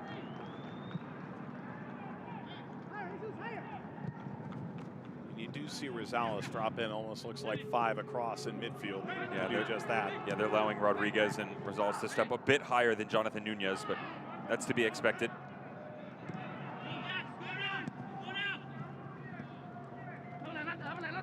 Good run down the line for Honduras. It's broken up, throw for the U.S. In the 72nd minute now. The U.S. will make a change now.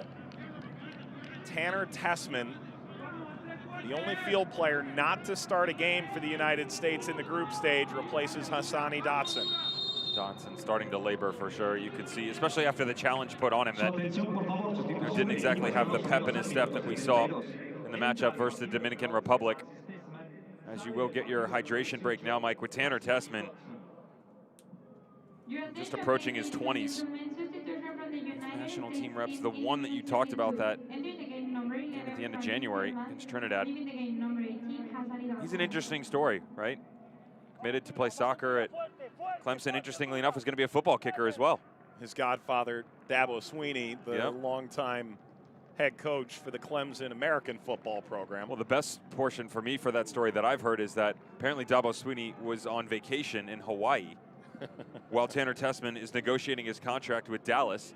Contract is done, steps off, found out, and Dabo Sweeney interviewed about it. He said, you know, dadgummit, I should have kept my mouth shut. Didn't want to let everybody know exactly how much real estate we had invested in him. But look, Still has his college eligibility.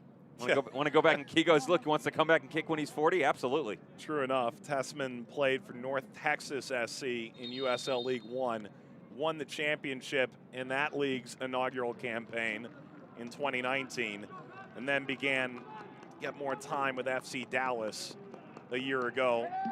19-year-old born in Birmingham, Alabama, in the deep American South. So the cooling break here, Devin, provides one last chance to catch your breath for these teams, I'd imagine. About 16 minutes in stoppage to go at the minimum. If you're Honduras, what's that conversation like? Watch for this tempo to continue to increase for the United States, because the last 5 minutes have been extremely heavy for them. They're going much faster, even on the restarts, trying to challenge this Honduran squad that, really hasn't made a massive amount of tactical changes in matches past, and they're not necessarily doing that now. It is keen to note, though, that with the addition of Jonathan Nunez trying to find a way to really cram that midfield down, that's not something that they've done. They've pretty much stayed flat 4 in every single match that they've played, outside of the fact that they utilize an outside mid in the likes of Palma or Rigoberto Rivas to drop down into the pocket. That's not what you're going to see now. Now you're going to see an overloaded numbers, which means there's going to be more room on the outside. A reminder that in 2015 there was a Concacaf CONMEBOL playoff for the third spot potentially for the U.S. to sneak into. That was not the case.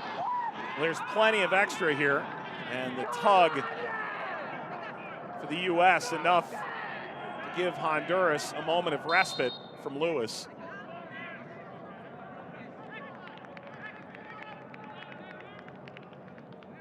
But to step back, there is no safety net tonight. Win and you're through to Tokyo, lose and you're out. I don't agree with this call at all. I mean, it's Wesley Dacos who gets beat. He's actually got the arm extended out, pushing Lewis away. Here's another good look. Yes, he fights for position, but he doesn't push at all. Just moving your on to battle on the inside, there's nothing wrong with that. It's a good move by Jonathan Lewis. Palma ran into Glad. Throw USA. Immediately, see? Right to the sideline. Urgency, of course, you want to score, but as you continue, apply more pressure, go as fast as humanly possible. You've got the substitutes. Remember, Soto on, Saucedo. Move Tanner Tessman into the argument now. With the intention we've seen out of Jackson Ewell, there is a level of confidence starting to breed for the United States. Honduras just trying to weather the storm. Obregon scored in the final minute of first half stoppage. Luis Palma pressed David Ochoa, the American goalkeeper, blocked up a passing lane, knocked the ball into the American net. It was 2-0. Jackson Ewell rifled a shot from 20 yards out. Got the U.S. back within a goal. In this essentially Olympic qualifying elimination game. Mexico and Canada meeting in the opposite semifinal later tonight. Winner of these two games are the two final spots in Tokyo, the 2020 Olympics being played in 2021. Tessman. Would have been a good punter too. Maldonado. Couldn't let that one go, huh? Just think of that coaching progression. Mike Noonan, Dabo Sweeney, Greg Berhalter. There's a dinner table for you. Yeah, nothing wrong with that. Lucci in Dallas, add it all up.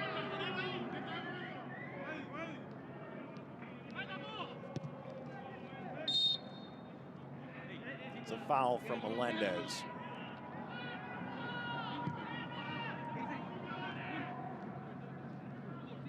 Honduras preparing two changes in the game's final minutes.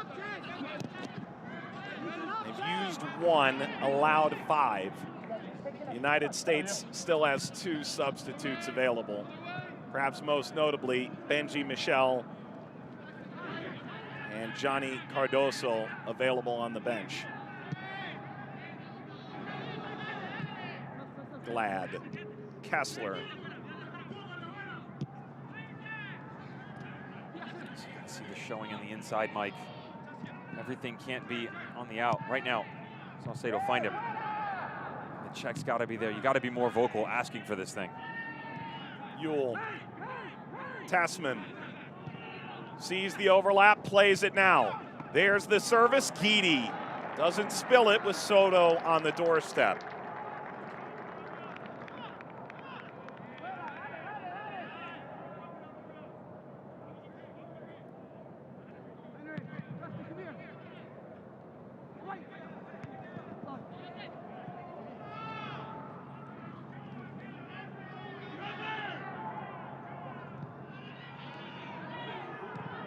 Yule epitomizing box to box at this stage. Tessman. Nunez was in lockstep. Glad. Herrera. There's Lewis. This has been the matchup to watch in this second half.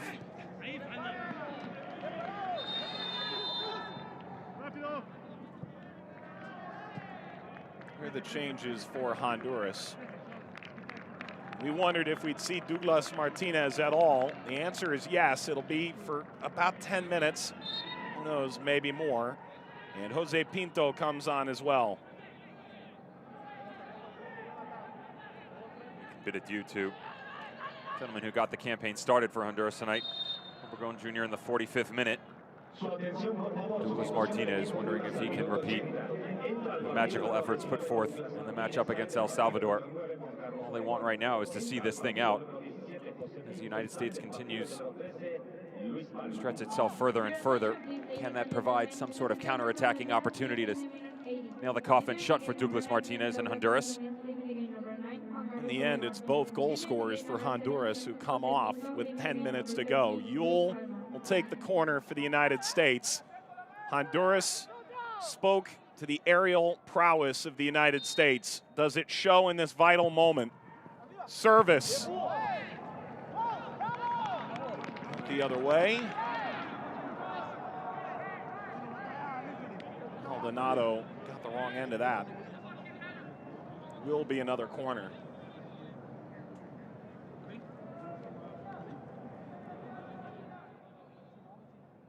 This late stage in the game, Mike, with everybody so honed in, mentally fatigued, tired legs. I wonder if there's anything whipped into this near post. They haven't gone there yet. Yule, near post, slides out the other way, Saucedo. Followed by Reyes. Saucedo sought Yule. The long run, and away from Kessler. Rolled forward with Martinez in mind down the line. A stretched moment. Herrera, crossing. In goes Garcia. Another corner for the United States. The pendulum has swung a bit. The United States, their last flurry of punches. Great recovery by Jose Garcia, because Wesley Dacos does all the hard work and then just hands it right back to Jackson Yule, who finds a streaking Aaron Herrera down the sideline. I'm telling you, there's so much room on this near post run, right at the penalty mark. Go low. Yule comes out to Nunez. The fresh legs of Pinto won't catch to this. 8 minutes separates Honduras from stoppage time. And with this score line, they'd be on to Tokyo. Japan, France, Germany, Romania, Spain, New Zealand, Egypt, the Ivory Coast, South Africa, Argentina, Brazil, Australia, Saudi Arabia, South Korea. 2 more to come. Joining some quality company there.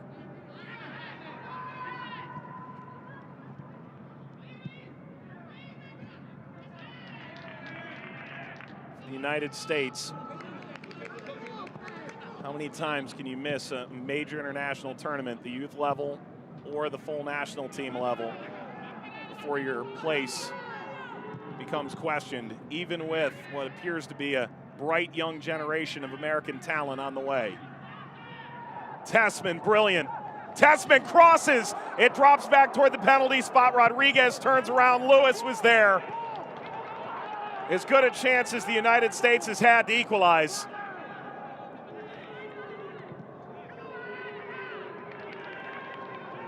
How much will the United States regret not taking that opportunity? Into the box they go. Tessman. Melendez went down. Honduras swarms. Chipped away from Rodriguez. The attack continues for the U.S. They turn down the wide area toward Lewis. Chest this down. Left back for Ferreira. Ferreira slides in dangerously. And Rodriguez caught up from behind. How close was this to an equalizing goal? Goodness. Jonathan Lewis wants it back. He gets himself all turned around. 6s and 7s inside the box. All you got to do is just put your left peg on it. Tries to get cute with the outside of the right boot. Turns his entire body around. That was your equalizer right there. Easily the best chance here in the second half. And the argument from Ferreira is, I got the ball. Yeah, you got his leg as well. Comes in really heavy on Edwin Rodriguez, who was the one who sprayed that magnificent 50-yard ball across the field to pick out Maldonado on the backside to slide it across to Obregon for the opening goal for Honduras. Rickson Vuelto comes on now. Debuted with the Honduran national team in Concacaf Nations League qualifying a couple of years ago. Replaces Rosales. Devin, a lot was placed on the shoulders of Rosales today. What do you make of the 85 minutes he provides? Job well done, hats off. Use any superlative or analogy that you want, but he fulfilled his role and then some. And that was pretty tall order to ask of him. Kevin Arriaga out on yellow card suspension. David Ochoa again. Giving it away, Vuelto. And for the U.S., there is no margin for error any longer with 5 minutes to go, and Ochoa is just granted a second chance. You don't need to be too direct here, though, Mike. You need to just settle yourself down. That's Jackson Ewell wearing the captain's armband. He's one of your veterans right now. Go through the motions just like you're on the training ground and go get the job done. Ferreira lashes this wide.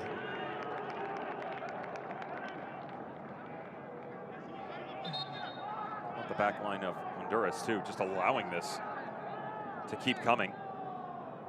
Tired for sure. This is also some of the things that you see, and we talked about it. You want to go through some of the other clubs, your Olympias, your Motaguas. They're very well known for grabbing a lead and then just sitting on it, dropping down in, not necessarily parking the bus, but they blockade, sit in that low block, and just allow these attacks to come. You want to whip balls in from the outside, we're more than happy to challenge in the air, and that's basically what Miguel Falero is daring the United States to do right now. Reyes.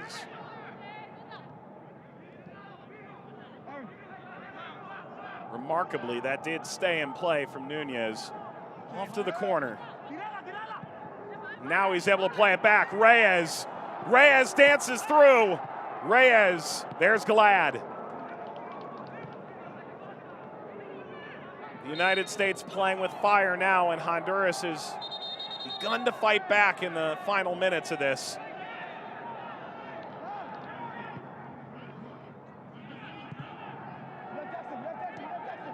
There does come a point, Honduras qualifying year after year for the Olympics in CONCACAF, that this ceases to feel like a true upset.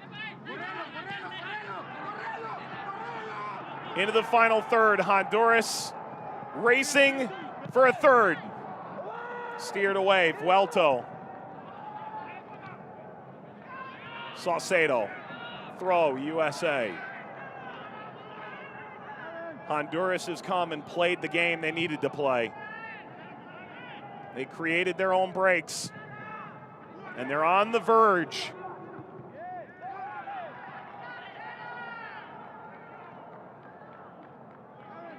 Bypassing Tessman.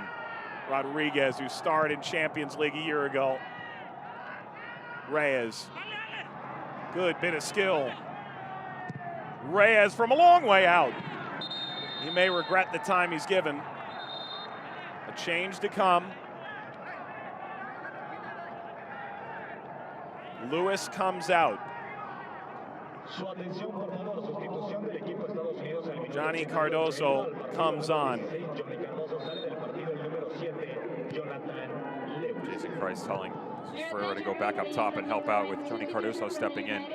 You would think the way that this has played out in terms of tactical moves we've seen in matches past. I'll give you another number in the midfield as well. Good leading ball, Herrera. Herrera circles, looking for Cardoso. Snapped up by Guidi. 90 seconds, and realistically, one would expect at least a couple minutes of stoppage time.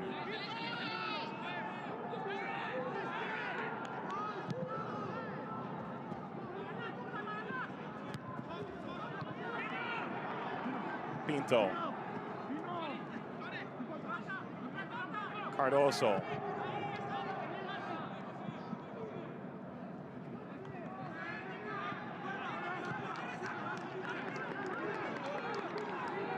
Time of the essence, Soto. Comes to Guidi. They've been so nonchalant in some of these movements going forward. The argument from the sideline has to be, guys, let's be a bit more cavalier in our actions. Stick this thing on that left flank with all the room that Honduras has given you, because they're just begging you to go that way. Don't force something if it's not there. The numbers are enticing here for the United States in the attacking half. Honduras arrives. Good effort from Melendez. Is this forced centrally? Herrera, there's room now. Herrera, cross, header is wide. And it was Honduras that got the piece of that. Corner USA, we're in stoppage time, the first of 5 minutes as Soto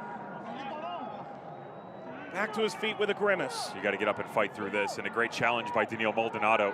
Check out these two big boys doing battle right inside the box. Actually escapes the striker, finds the center back. It's just a domino effect coming off side to side. Corner comes back, covered by Vuelto. 5 additional minutes. Vuelto with fresh legs and a 3-on-2 advantage. He's stymied, a wag of the finger from Glad. Decent touch, the slide by Melendez. Apparently picture perfect.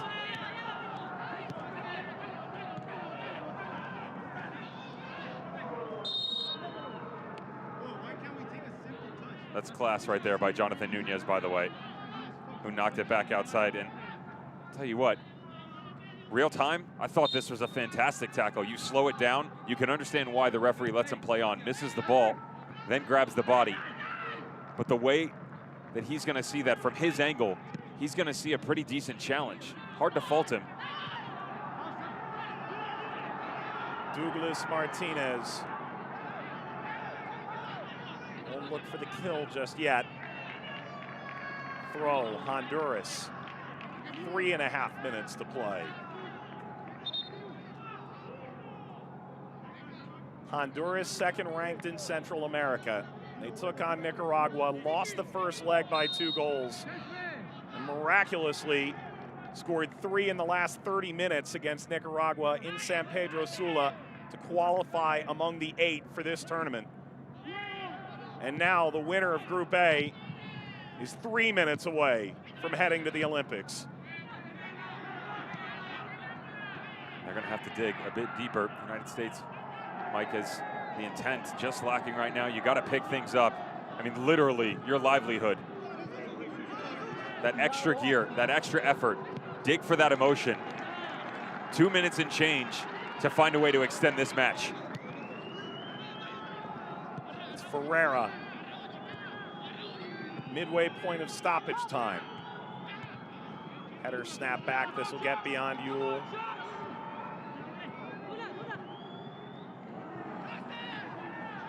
Chipped forward and on the ground to Ochoa. That'll get the crowd riled up. Only a few pushes left here for the United States. Honduras simply has to wade through these final 2 minutes.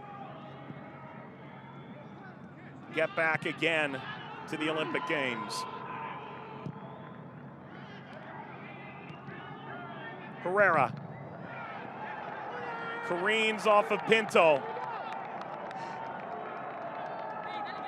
And this may be as good a chance as the United States gets with 100 ticks to go.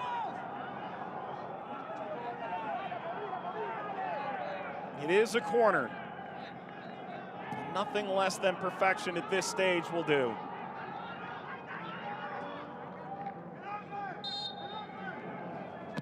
Yule. Header, oh goodness. Got up on Cardoso. Unmarked. You're not going to get a better look than this.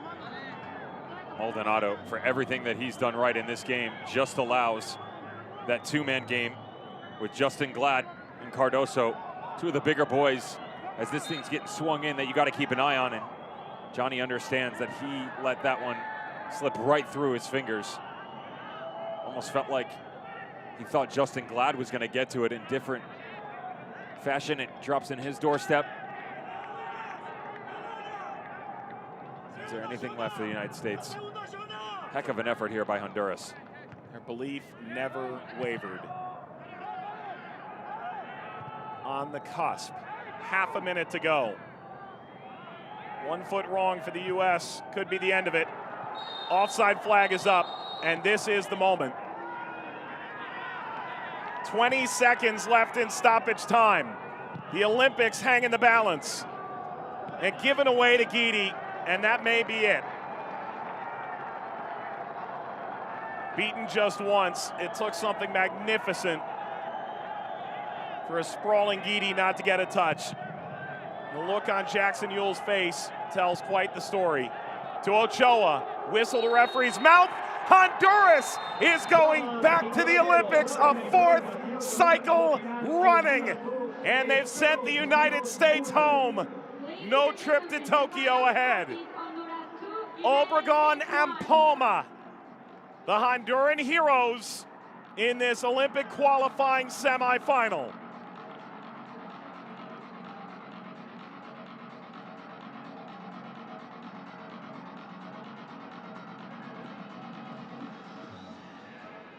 A young goalkeeper, and Palma, his former teammate, who swiped the ball away in the 47th minute, provided the winning goal. A moment on the field. This will certainly leave a lasting mark, Devin, on the United States. Here's your opening goal. And Edwin Rodriguez needs to walk over to every single player in Honduras and apologize for this brilliance that he puts in. Check this. Great initial ball.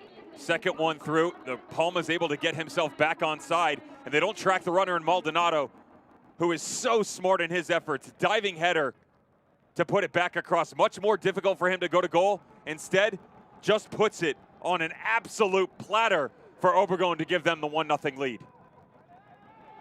Came in the final minute of stoppage time, and it felt like this was the beginning of the end for the United States. Ochoa gives it away. Palma taps it into the net. It was 2-0, 2 minutes out of halftime. You can saw what it meant to him at the tail end of this, of course, but you've got to stay locked in, dialed in. Say anything that you want, but you cannot make these kinds of mistakes, yet alone at this level.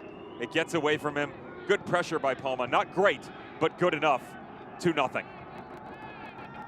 Former teammates, Real Monarchs in 2019 in the USL Championship, the American Second Division. And it all goes wrong.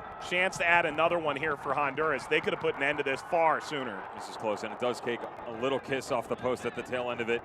You know, the way the United States was pushing for an equalizer, rightfully so, you felt like there was going to be a third one with these counter-attacking options. Goodness gracious, not going to happen. And then Jackson Yule puts them right back into the thick of things. Sometimes that's all you need. Little deflection, watch the cutback, lines this up, and it's the second touch that brings it right out in front of him to give himself an option. He says, thank you. Boys, let's get back at it. You could see his mouth. Let's go, he screamed. And for a while, it seemed like his compatriots would eagerly attempt that equalizing goal. This is as close as they came. Jonathan Lewis here, and then Johnny on the ball flipped in, but just watch his body. Watch him close this off going for the right foot. Got to keep your hips open. Allow this to just bounce off your body, deflect off the left foot, anything but trying to get cute to go to your dominant side. Kids at home, 2 feet, it'll help. For the first time since 1968 and the preceding 2 Olympics, the United States will not go to the Olympics for a 12-year stretch. And for Honduras, they continue to exult. It is quite the result for a Honduran nation that expects men's Olympic football year after year. And now either Mexico or Canada will join them to complete the 16-team field.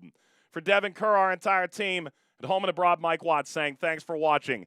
Honduras 2, the United States 1. Honduras is going to Tokyo.